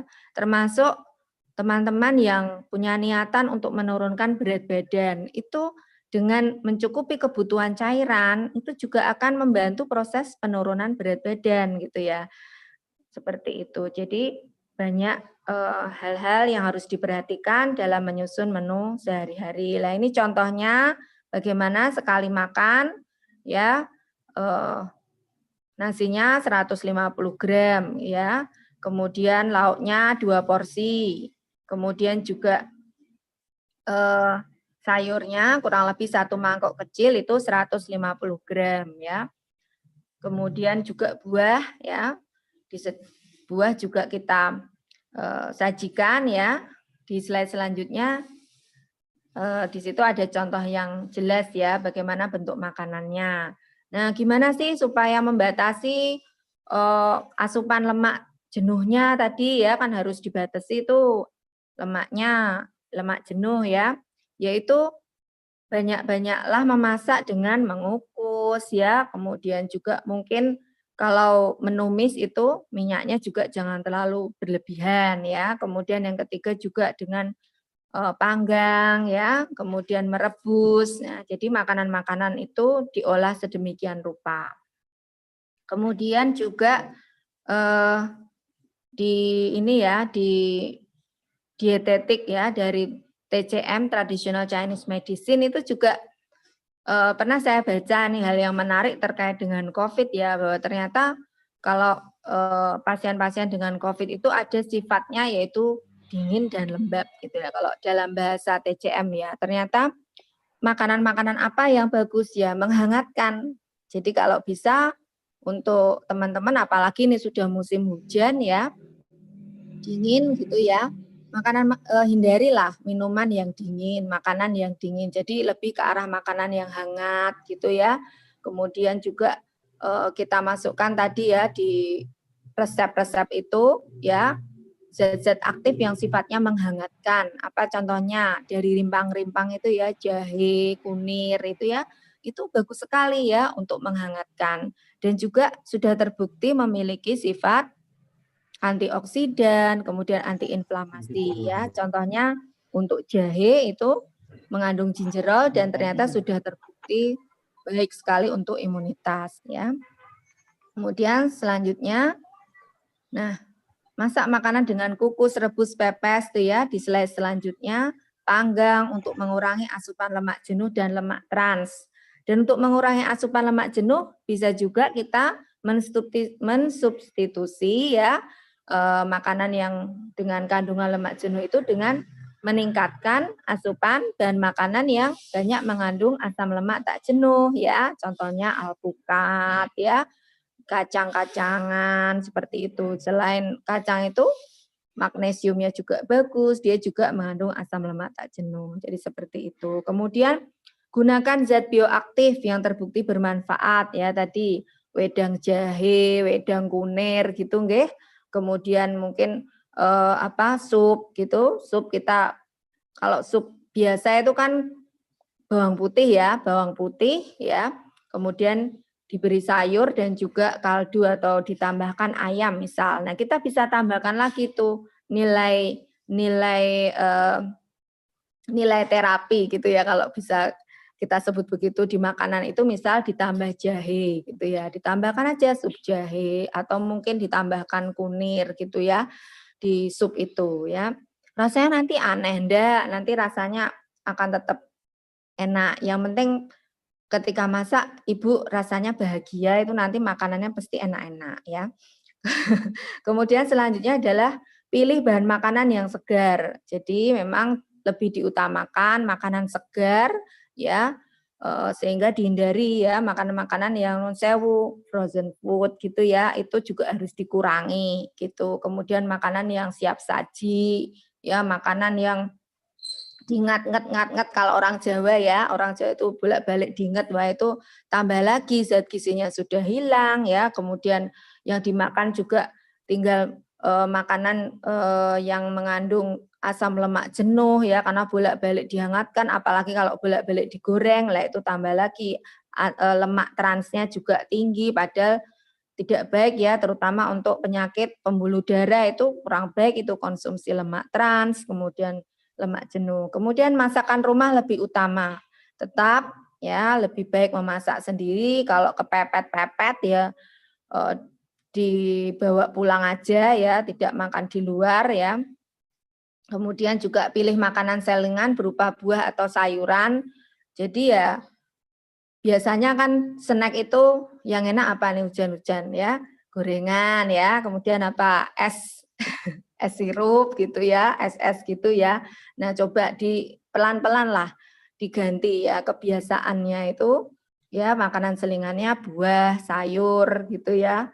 Kemudian juga bisa dimodifikasi sebenarnya ya, sayurnya itu dikukus ya, kemudian diberi telur gitu. Jadi snacknya itu jadi snack sehat. Kemudian mungkin dari pasta ya, pasta itu kalau dikukus ditambah keju itu probiotik ya. Kemudian dikasih juga tambahan proteinnya tadi telur ya, kemudian juga pasta dikukus gitu dengan keju. Nah, itu juga sudah merupakan makanan yang memiliki nilai lebih dari segi gizinya ya. Kemudian hindari memasak sayur terlalu matang agar kandungan gizinya optimal ya, terutama kalau berkali-kali dihangatkan itu juga tidak disarankan. Jadi memasak kemudian habis ya, kemudian memasak kembali. Kok ribet? Loh, kalau kepengen sehat itu harus kreatif, bukan ribet, tapi itu menuntut ibu itu supaya lebih kreatif ya, bukan jadi ribet ya. Ya, slide selanjutnya. Lah gimana nih kalau sudah terkonfirmasi misalnya harus isolasi mandiri gitu, tetap ya kaidah-kaidah tadi dilaksanakan ya. halal, thayyib ya, asupan diet sehat gizi seimbang ya, sesuaikan bentuk makanan bila perlu. Nah, ini dari pengalaman-pengalaman pasien yang COVID ya, kadang-kadang ya nggak kadang, malah sering ya mereka datang dengan gangguan indera perasa, indera pengecap ya, sehingga nggak tahu ini bau apa gitu ya. Kadang ada yang merasa baunya kayak cat gitu ya, sehingga nggak mau makan apa aja itu nggak mau, bisanya cuma makan A, B, C, ya nggak apa-apa ya, makan sedikit tapi bolak-balik ya, porsi kecil tapi sering ya. Sering juga nafsu makannya turun ya, sehingga dia kalau lihat makanan itu sudah nggak pengen makan lah, rasanya pengen muntah. Nah itu sesuaikan ya, disesuaikan kira-kira cocoknya dia itu apa gitu. Oh maunya kalau bubur saya bisa, ya enggak apa-apa ya. Atau saya bisanya roti, ya enggak apa-apa. Jadi karbohidrat enggak harus nasi ya, karbohidrat itu macam-macam. Bisa kentang, bisa roti gitu ya. Kemudian kalau ada batuk gitu ya, batuk agak sesak, itu lebih baik memang disarankan makanannya itu yang lebih lunak. Jadi bentuknya misalnya puree gitu ya, kemudian bubur ya, sehingga dia akan lebih cepat menelan ya, kemudian juga penyerapannya juga lebih baik. Itu pengalaman dari perawatan pasien-pasien di Italia itu ada yang menulis tentang itu, jadi lebih bagus yang lunak itu ya. Kemudian juga tinggi kalori dan protein. Nah, kadang-kadang karena ada gangguan cerna seperti itu, mual, muntah, nafsu makan, akhirnya bisa jatuh ke kurang gizi. Ya, selama perawatan jadi kurang gizi, imunitasnya jadi tambah turun, ya kan, kemudian tidak sembuh-sembuh. Nah, ini perlu adanya suatu suplementasi juga ya. Kalau perlu dikasih misalnya ya bubuk protein powder itu ya. Mungkin yang teman-teman yang suka fitness itu tahu ya, whey protein itu bisa ditambahkan ke makanan ya yang kita makan gitu ya. Misalnya di bubur itu dikasih gitu ya sesuai dengan dosisnya. Kemudian atau mungkin pakai ditambahkan dengan suplemen ya, bisa bentuknya minuman gitu ya yang tinggi kalori, tinggi protein, itu juga sudah banyak ya. Beli sendiri juga bisa ya, bebas, dijual bebas, atau ada juga yang harus dengan resep dokter ya. Nah itu bisa sebagai alternatif ya untuk memenuhi kebutuhan gizi saat ada gangguan saluran cerna. Kemudian konsumsi multivitamin dan antioksidan sesuai anjuran tadi, jadi harus konsultasi dulu dengan dokter ya untuk konsumsi multivitaminnya ya. Selanjutnya ini dari Pedoman Tata Laksana COVID-19 edisi 2 Agustus 2020 ini untuk pasien-pasien yang isolasi mandiri di rumah bisa mengkonsumsi suplemen vitamin C non-asidik 500 mg sehari 3-4 kali selama 14 hari. Atau bisa juga multivitamin ya, yang kandungan vitaminnya itu sudah lengkap, ada vitamin E, vitamin C ya, vitamin B, mineral seng gitu. Bisa, atau tablet hisap vitamin C 500 mg sehari 2 kali selama 30 hari. Kemudian juga fitofarmaka ya. Dan obat modern asli Indonesia sesuai anjuran dan suplemen antioksidan. Ini adalah panduan dari tata laksana COVID-19. Nah, kemudian contohnya apa nih? Aneka menu makanan sehat ya. Nah, ini sup ayam ya. Sup ayam ini pernah dilakukan penelitian eksperimental ya. Pengaruh sup ayam terhadap individu yang memiliki penyakit nafas gitu nggih. Dan ternyata memiliki efek anti-inflamasi. Jadi membantu penyembuhan, tapi karena itu jumlahnya sedikit ya subjeknya, sehingga kemudian tidak dijadikan suatu bukti nyata kalau sup ayam itu memang memiliki berfungsi tadi itu ya untuk membantu penyembuhan pasien-pasien dengan saluran napas. Tapi kita bisa lihat di sini tergantung sup ayamnya ya. Sup ayamnya kalau kita bisa tambahkan misalnya kalau bawang putih itu kan pasti ya ibu-ibu ya. Bawang putih itu juga ada tiosulfanat ya yang bagus sekali itu untuk efek-efek antiinflamasi ya, sehingga bagus juga untuk kekebalan tubuh. Kemudian ditambahkan olive oil ya, misal ya pada saat tadi menumis bumbunya ya, bawang putih tadi ditumis dengan olive oil. Jadi diganti dari minyak kelapa biasa, kita tumis dengan olive oil ya. Kemudian ditambahkan jahe kunyit ya pada sup ayamnya itu. Jadi akan meningkatkan kualitas gizi dari sup tersebut ya. Jadi nggak hanya ayamnya aja udah bagus itu ya. Ada seng, mineral seng, kemudian proteinnya juga tinggi, kemudian juga ada vitamin B ya, ada vitamin zat besinya, ada vitamin D seperti itu. Nah, untuk satu porsi ini kurang lebih kalorinya 136 kalori, ya lemaknya 5 gram, karbohidratnya 10 gram, dan mengandung protein 13 gram. Jadi sudah bagus sekali ya, misalnya untuk pasien-pasien yang nafsu makannya kurang, nggak mau makan, nggak usah dipaksa, harus makan nasi, sayurnya segini, lauknya segini. Coba dibuat yang lebih simpel, ya makanan lebih simpel, porsi kecil, tapi nanti juga memiliki gizi atau kandungan gizi yang padat atau tinggi. Contohnya ini ya. Apalagi untuk sekarang ini ya, sifatnya menghangatkan. Bagus sekali untuk paru-paru yang sakit. Ya, selanjutnya adalah ini probiotik tadi ya. Probiotik ini kemudian ditambah dengan pisang, ternyata juga kandungan gizinya bagus ya. Energinya juga tinggi ya, sekitar 239 kalori per porsi ini, dan proteinnya juga tinggi. Jadi bisa dijadikan alternatif selingan ya, snack ya, yang tinggi kalori, tinggi protein gitu ya. Dan di sini kita lihat kandungan gizinya juga lengkap ya, selain protein itu juga ada vitamin B6, B12 ya, folat, vitamin C dan vitamin A. Jadi Masya Allah sedikit tapi padat gizinya. Seperti itu.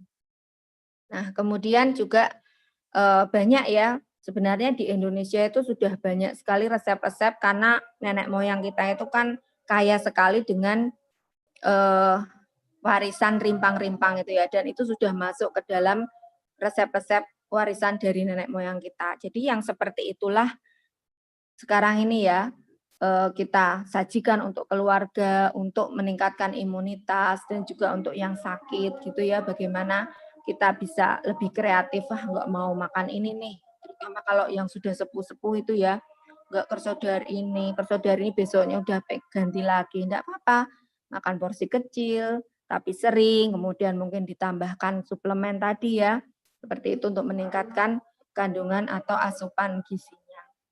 Seperti itu mungkin yang bisa saya sampaikan. Semoga bermanfaat ya. Mohon maaf ada beberapa kendala teknis di depan tadi, saya mohon maaf sekali. Semoga Allah menerima amal kita hari ini dan semoga ilmu yang dibagikan pada kali ini itu bermanfaat dan mendapatkan ridho dari Allah, bermanfaat untuk semuanya. Demikian, wassalamualaikum warahmatullahi wabarakatuh.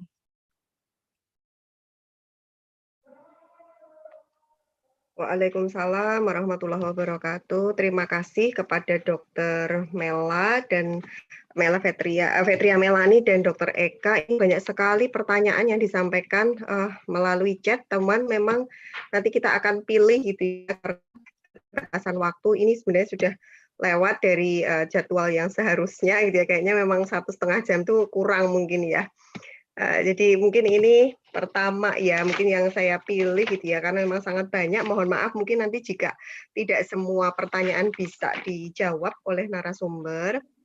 Nah ini ada pertanyaan dari Bu Eti untuk Dr. Eka Ginanjar. Ini terkait dengan tadi Dr. Eka menyampaikan beberapa komorbid atau penyakit penyerta pada penderita COVID. Nah ini ada seorang penderita ya, kalau saya beliau sendiri ya, dia tidak ada komorbid, tetapi dia mengalami gejala yang berat dan sesak nafas. Nah, ini bagaimana penjelasannya? Mungkin Dr. Eka bisa menyampaikan. Ya, terima kasih. Bu, siapa tadi yang tanya? Eti. Bu Eti. Bu Eti, jadi tadi keseimbangan agent, host dengan environment ya. Nah, dari sisi host itu adalah kaitannya dengan bagaimana kondisi tubuh kita, salah satunya ada atau tidaknya komorbid di tubuh kita. Nah itu dari sisi host. Tetapi dari sisi agentnya juga sangat menentukan, Bu Eti. Jadi virus yang masuk itu adakah virus yang virulensinya tinggi ya dan jumlahnya. Jadi ketika kita terpapar, misalnya ada satu orang kontak erat dengan kita ternyata positif, bersin sekali. Kita waktu itu pakai masker. Jadi walaupun kita pakai masker mungkin ada sebagian kecil masuk. Beda dengan ketika kondisi yang sama kita tidak pakai masker, maka semua percikan itu akan terhirup dengan kita. Nah, belum lagi misalnya tim medis yang berulang-ulang. Ya hari ini kena pasien yang ini, hari ini kena pasien yang ini, hari ini kena pasien ini. Artinya viral load-nya, virusnya banyak. Seperti itu. Itu kondisi pertama. Yang kedua adalah sangat mungkin juga memang daya tahan tubuh Bu Eti, walaupun tidak ada komorbid, tetapi mungkin sedang turun, ya, sedang turun atau ada komorbid yang tidak disadari, ya, misalnya, oh ternyata saya kolesterolnya tinggi sebenarnya, pernah cek, atau sebenarnya saya ada sakit jantung, tapi tidak pernah cek, atau ada penyakit autoimun, infeksi dan segala macam yang sebenarnya kita tidak tahu. Gitu. Jadi sangat mungkin orang usia muda sehat ya, tetapi terkena COVID juga dan bahkan bisa menjadi berat karena tadi faktor virusnya juga.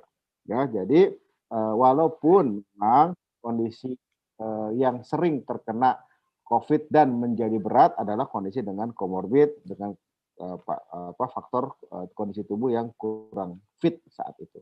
Begitu jawaban saya Bu Eti. Jadi sekali lagi yang penting jangan mentang-mentang kita sehat, kita bahasa ininya petatang petenteng gitu, merasa kita aman nih karena saya tidak ada komorbid. Belum tentu, ya, karena sudah terbukti ada beberapa orang usia muda terinfeksi dan bahkan sampai meninggal. Baik. Terima kasih Dokter Eka. Jadi tergantung paparan virusnya ya Dokter Eka ya, seberapa banyak ya. Oke. Kemudian ini ada beberapa pertanyaan, mungkin saya gabung aja sekalian ya dari Fitri Nurhamid sama Bapak sama Yuni ya. Nah ini kalau yang jadi apakah setiap orang itu akan bisa yang terinfeksi itu akan mengalami yang namanya badai sitokin. Nah kemudian tesnya ini ya, apa beda tes antigen dengan tes PCR ya, karena memang antigen ini lebih murah. Nah, kapan gitu ya kita melakukan tes untuk mendeteksi kalau terkena COVID, terutama pada minggu-minggu awal, yang akurat itu yang mana? Ya, baik, saya jawab pertanyaan yang kedua dulu ya, masalah tes. Jadi Bapak Ibu sekalian, tes itu ada dua macam sebenarnya. Yang pertama adalah tes rapid, yang kedua adalah tes PCR. Tes rapid itu prinsip kerjanya adalah menemukan bukti adanya virus di dalam tubuh dengan reaksi dari tubuh tersebut. Ya, tes rapid terbagi jadi dua, yaitu rapid antigen dengan rapid antibody. Jadi kita melihat kit tersebut mencoba untuk menemukan ya antigen dan atau antibody yang ada di dalam tubuh. Oke, ada dua gitu ya. Nah, yang PCR itu juga sebenarnya prinsipnya adalah mencoba mencari bagian dari virus, ya, serpihankah, DNA-kah, atau debris-debris-kah dari virus, komponen dari virus di dalam tubuh. Nah, itu dengan PCR. Ya, caranya kalau rapid dia dikasihkan suatu reaksi zat ya, lalu direaksikan, oh ada buktinya, ada positif gitu ya, itu namanya tes rapid ya, seperti tes kehamilan, hormonnya kita tetesin kemudian timbul reaksi sehingga timbul garis gitu. Nah, itu prinsip tes rapid karena menemukan adanya antigen atau antibody dalam tubuh. Ya, kalau PCR tesnya itu adalah dengan dilakukan pencarian ya, berulang-ulang pencarian ya melalui alat yang namanya PCR. Jadi PCR itu polymerase chain reactions ya, itu reaksi sampelnya itu diputar dipecah-pecah ya sampai berkali-kali pengulangan sehingga bisa ditemukan oh ada virusnya. Makanya dalam PCR ada yang namanya CT value ya. CT value itu adalah menggambarkan berapa kali mengulang pemeriksaan sehingga mendapatkan hasil positif virus tersebut. Ya, kalau pengulangannya cuma 10 kali diulang sudah dapat, ya istilahnya sebenarnya ulang itu nggak tepat, tapi ya bolehlah untuk awam mengulang, gitu ya. Nah itu maka virusnya banyak. Tapi kalau diulang sampai 40 kali atau 38 kali, artinya virusnya sudah sedikit karena butuh diulang banyak untuk bisa mendapatkan virus tersebut. Nah sekarang saya balik ke tes rapid. Ada dua jenis, antigen dan antibody. Jadi virus tadi yang saya gambarkan ada coronanya itu ya spike-nya itu mempunyai antigen. Antigen itu adalah yang bisa mukanya, wajahnya virus tersebut. Nah, wajahnya virus tersebut itu dikenali oleh kit tersebut, oleh pemeriksaan tersebut sebagai antigen. Itu namanya pemeriksaan antigen.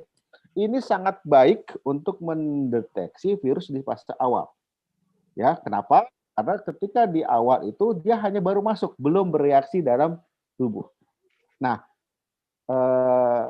rapid test antibody adalah melihat reaksi tubuh terbentuknya antibody. Begitu virus masuk dengan wajahnya seperti itu bereaksi dengan tubuh, maka timbul antibody. Ya, tadi pasukannya itu timbul untuk melawan virus. Nah, ketika pasukannya itu timbul melawan virus, nah pasukannya itu yang dikenali. Nah, masalahnya pada antibody ini membutuhkan waktu mungkin hari kelima baru timbul, atau hari ketiga paling cepat untuk timbul. Biasanya hari kelima sampai hari ketujuh. Nah, timbulnya antibody sangat tergantung pada tubuh kita. Kalau tubuh kita itu kurang baik, ya kondisinya, maka antibody-nya tidak muncul dengan baik. Nah, ini menjadi masalah, makanya antibody, rapid test antibody itu sangat tidak disarankan karena ada masalah waktu dan ada masalah reaksi tubuh. Nah, lalu rapid antigen itu disarankan ya sama bagus dengan PCR, tetapi memang masih jarang dan juga alatnya sulit untuk saat ini masih sulit didapatkan. Tetapi ini bisa mendeteksi di kondisi-kondisi awal. Kenapa ini bisa mendeteksi di kondisi-kondisi awal? Tadi yang dinilai adalah si virusnya, ya wajahnya, antigennya yang dikenali dari virusnya tersebut. Nah itu antigen. Nah lalu kalau PCR, kenapa menjadi gold standard? Karena disitulah dipastikan didapatkan adanya virus, gitu. Karena kalau wajah belum tentu itu si virus, bisa juga mirip, tetapi setidaknya itu mendekati dibandingkan rapid test yang antibody. Itu Bapak Ibu sekalian tentang tes, ya. Sehingga kalau disarankan apa yang untuk digunakan, tentu gold standardnya tetap PCR. Rapid test antibody, ya, yang selama ini kita sering pakai tidak disarankan. Untuk kondisi-kondisi tertentu dengan syarat-syarat tertentu boleh. Ya, tetapi untuk massal tidak. Tapi kalau rapid antigen itu bisa digunakan, tetapi karena terbatas, itu di rumah sakit sering digunakan untuk tindakan-tindakan yang memang membutuhkan kepastian dengan cepat. Misalnya pasien dengan serangan jantung, ini COVID atau bukan. Nah, kami di Rumah Sakit Cipto menggunakan rapid antigen untuk menentukan itu. Kalau dia COVID, maka kita treatmentnya agak berbeda, ya, dengan APD dan segala macam. Tapi kalau dia non COVID, kita melakukan treatment yang standar seperti itu. Dan rapid antigen bisa diketahui dalam waktu 30 menit. Ya. Oke, PCR sebenarnya juga nggak lama. Yang bikin lama PCR kenapa 5 hari, 4 hari itu antrian. Ya, gimana laboratorium itu tidak mampu untuk melakukan pemeriksaan dengan cepat karena kemampuannya misalnya sekali putar mesin itu 30 sampel. Sedangkan yang masuk 1000 sampel, ya nggak bisa, dia harus ngantri. Dan antrian, sifatnya antrian kan makin lama makin panjang. Dan makin banyak, makin banyak. Kalau normal saja sebenarnya pemeriksaan PCR itu dalam waktu 5 jam itu sudah bisa ada hasil. Jadi ya dengan segala macam administrasi 6 jam lah, 6 jam sampai 8 jam sudah bisa ada hasil. Artinya periksa pagi, sore sudah ada hasil seharusnya. Itu untuk pemeriksaan PCR. Ya. Dan PCR ada juga salah satunya adalah pemeriksaan yang namanya tes molekuler, ya PTCM, tes TCM, atau dengan namanya gen expert. Ya, itu adalah PCR juga, tapi dengan molekuler. Itu alatnya tersebar seluruh Indonesia karena ada proyek TB waktu itu. Tinggal ganti cartridge-nya. Tapi itu ya nggak tahu kenapa pemerintah belum bisa memenuhi semua tes cartridge itu. Kalau itu ada juga itu cepat. Nah, pertanyaan pertama tentang sitokin, badai sitokin. Badai sitokin tidak secara pasti terjadi pada orang kalau dia ketika virus itu masuk ya ke tubuh dan langsung dihajar si virusnya langsung mati, maka badai sitokin tidak terjadi. Kalaupun terjadi, maka terjadinya tidak terlalu hebat seperti itu. Makanya tata laksana yang baik di awal itu sangat menentukan outcome-nya. Ketika di fase kedua sampai minggu ketiga, maka itu adalah fase bukan melawan virus, tapi adalah fase melawan badai sitokin. Dan fase melawan badai sitokin ini yang sering tidak berhasil. Ya, dan juga biaya tinggi. Kita butuh anti interleukin 6 yang disebut Actemra yang obatnya bisa sampai harga 15-20 juta. Kita butuh plasma terapi konvalesens ya bisa sampai 40 jutaan ya, bisa terus habis itu terapi IVIG ya bisa sampai 100 jutaan ya sampai 150 juta. Itu obatnya aja, belum lagi keberhasilannya yang masih kecil. Sehingga lebih baik kita tangani lebih dari awal. Seperti itu, Dokter Anta, jawaban saya. Oke, Dokter Eka. Mungkin kalau untuk Dokter Eka, satu lagi ada pertanyaan penting sekali ini, mungkin untuk semuanya ya. Jadi ada satu pertanyaan, saya lupa tadi dari siapa ya. Jadi kalau sudah kena COVID positif, kemudian dia diminta isolasi mandiri di rumah, selama 14 hari, apakah setelah itu langsung sembuh? Nah, ini mungkin pertanyaan penting, Dokter Eka. Ya. Jadi yang pertama, ketika kita kena COVID, pertama kita harus pastikan kita sudah sembuh dan tidak menularkan. Itu poin pertamanya. Pertama, tidak menularkan. Tidak menularkan artinya apa? Tidak ada virus yang positif lagi dalam tubuh kita. Ya, walaupun pada saat ini karena ruang rawat sulit didapatkan, banyak penyesuaian sehingga pasien yang sudah tidak ada gejala walaupun masih positif sudah dipulangkan, tapi dengan catatan harus isolasi mandiri. Artinya apa? Dia sudah sembuh, tapi dia masih menularkan karena masih ada virus dalam tubuhnya. Ya, jadi dia bisa pulang aman bagi dia, tidak akan menjadi berat, tetapi dia masih menularkan. Artinya harus melanjutkan isolasi mandiri di rumah. Ya, jadi dua syarat masih menularkan dan sembuh itu harus terpenuhi ketika pasien pulang. Nah, sekarang untuk kriteria sembuh. Jadi sembuh itu artinya sebenarnya dari sisi gejala, ya sudah tidak sesak, paru-paru perbaikan, batuk, pilek, semua segala macam sudah tidak ada, itu dikatakan sembuh. Tapi masih mungkin positif masih, ya karena virusnya masih ada dalam tubuh, tapi dia sudah menjadi buronan lah gitu loh, ya masih sudah menjadi makhluk yang tidak berguna lagi untuk di dalam tubuh, tidak punya power lagi, tapi dia masih bisa menularkan, gitu. Itu nomor satu. Yang kedua, untuk masalah kesembuhan ini, ya ada efek sequelae-nya dan sekarang sudah mulai banyak yang namanya long COVID atau long haul, ya atau apa istilahnya ya.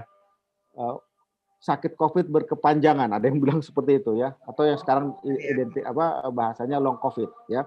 Apa itu? Adalah sequelae, gejala-gejala sisa yang menyebabkan kondisi tubuh tidak kembali seperti semula ya. Bisa masalah paru-parunya, jadi masih sesek, masih susah cepat, masih lemas dan lain segala macam ya. Ada juga masih ya rata-rata masih lemas, kadang-kadang ada gangguan pencernaan ya, atau jantungnya lemah. Itu masih bisa terjadi. Dan itu bisa terjadi 2 bulan, 3 bulan ya. Bahkan ada beberapa pasien teman sejawat juga dokter ya sampai nggak bisa praktek sampai bulan kedua masih pakai oksigen di rumahnya.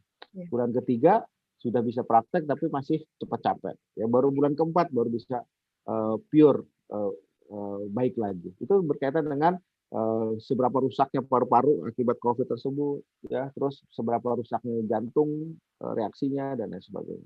Itu yang perlu diperhatikan, Dokter Anta. Oke, ya. Terima kasih, Dokter Eka. Mungkin ini ada pertanyaan untuk Dokter Mela. Sebenarnya untuk Dokter Eka pertanyaan banyak sekali ini, tapi kayaknya memang nggak bisa kita jawab pada kesempatan ini.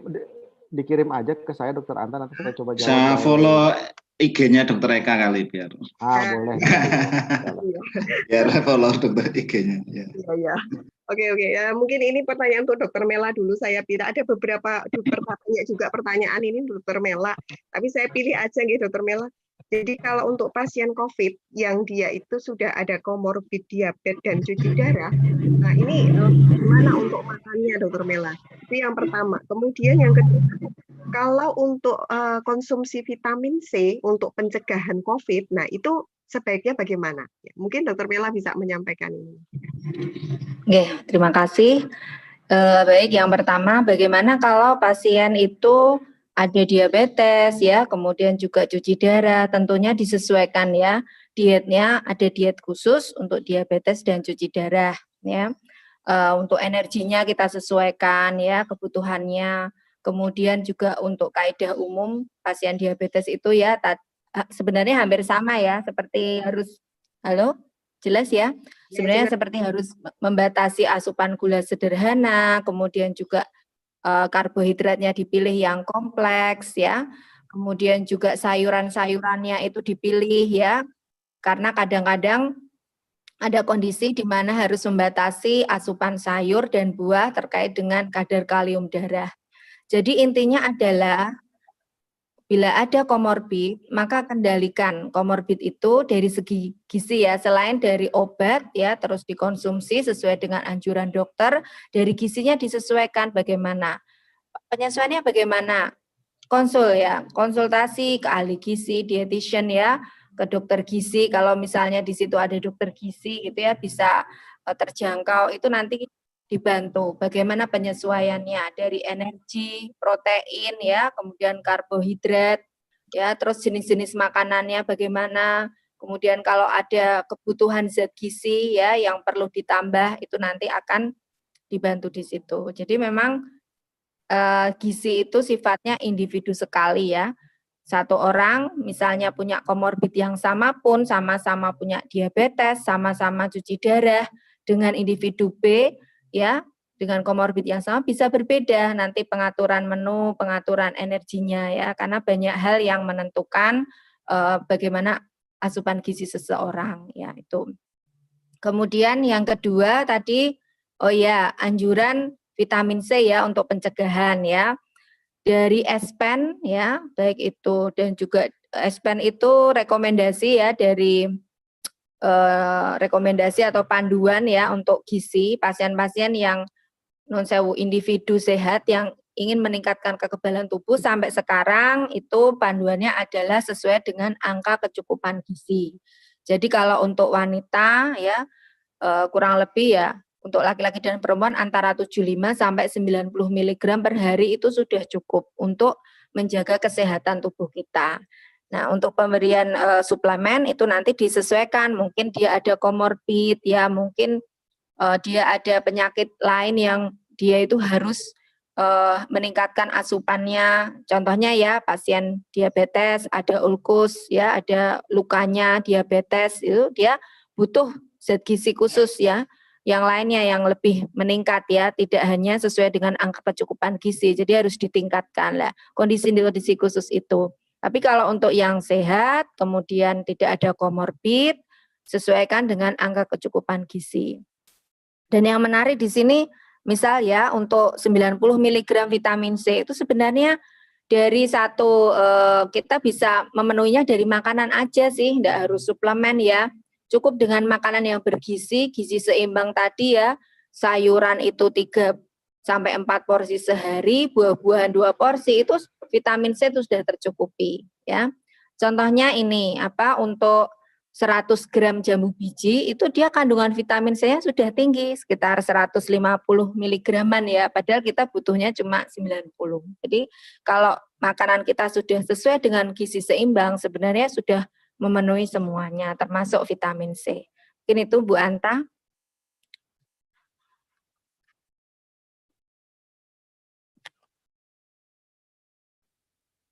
Gimana Bu Anta? Ya, terima kasih Dokter Mela atas jawaban pertanyaannya.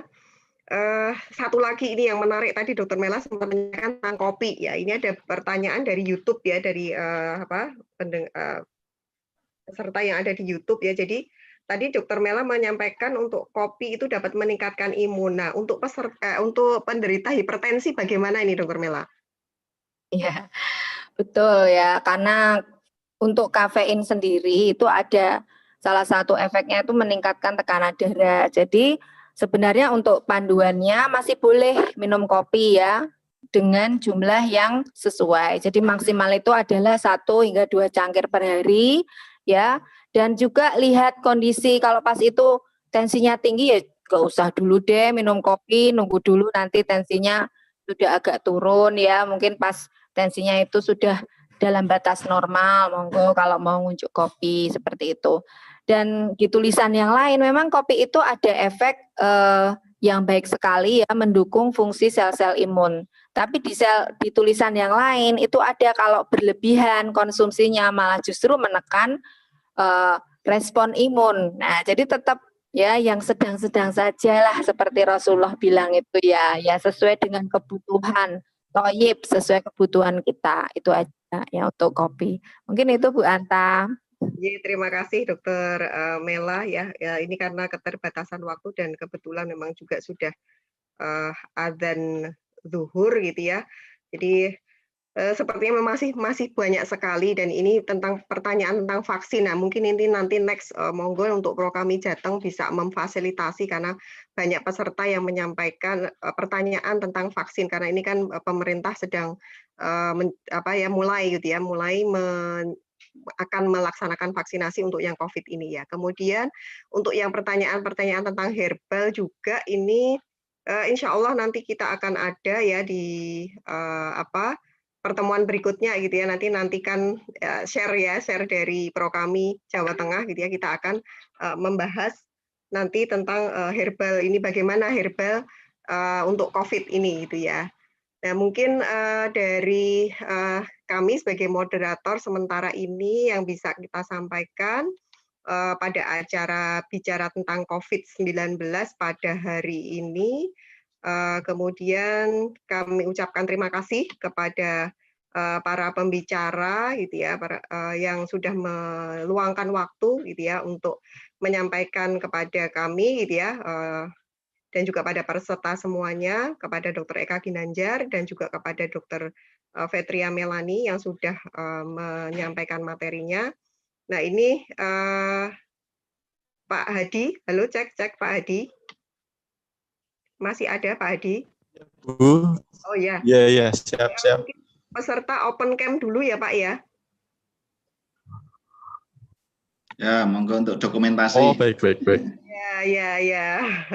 Ya, terima kasih Dr. Eka, Dr. Mela. Dr. Wahyu bisa menutup ini. Ya, sama-sama.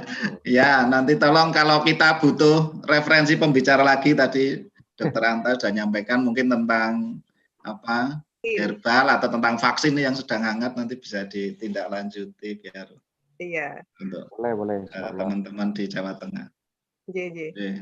Monggo Pak Hadi mungkin bisa ini peserta sudah open camp ini untuk penutup. Yang bisa open camp memungkinkan. Ya. Terkadang kalau ibu-ibu kan lepas gini kan enggak. Nggih, monggo nggih. Ampun nggih, Pak Hadi mau ini yang print screen, monggo.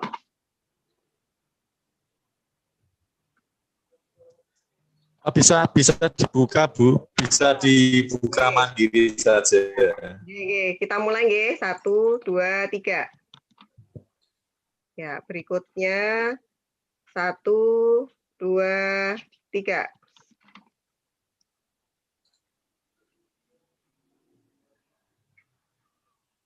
Ya, kalau lagi 1, 2, 3. Yang terakhir ya, yang keempat nggih. 1, 2, bentar. 1, 2, 3. Ya. Nuwun untuk semua peserta yang hadir hari ini, baik yang melalui Zoom, link Zoom, ataupun yang melalui YouTube. Mudah-mudahan bermanfaat acara yang diadakan oleh Prokami Jateng pada siang hari ini. Dari kami selaku MC, mohon maaf jika ada kekurangan dan salah kata. Dr. Eka Ginanjar dan juga Dr. Fetria Melani, mohon maaf jika ada kesalahan dari kami, dari panitia. mohon maaf yang sebesar-besarnya.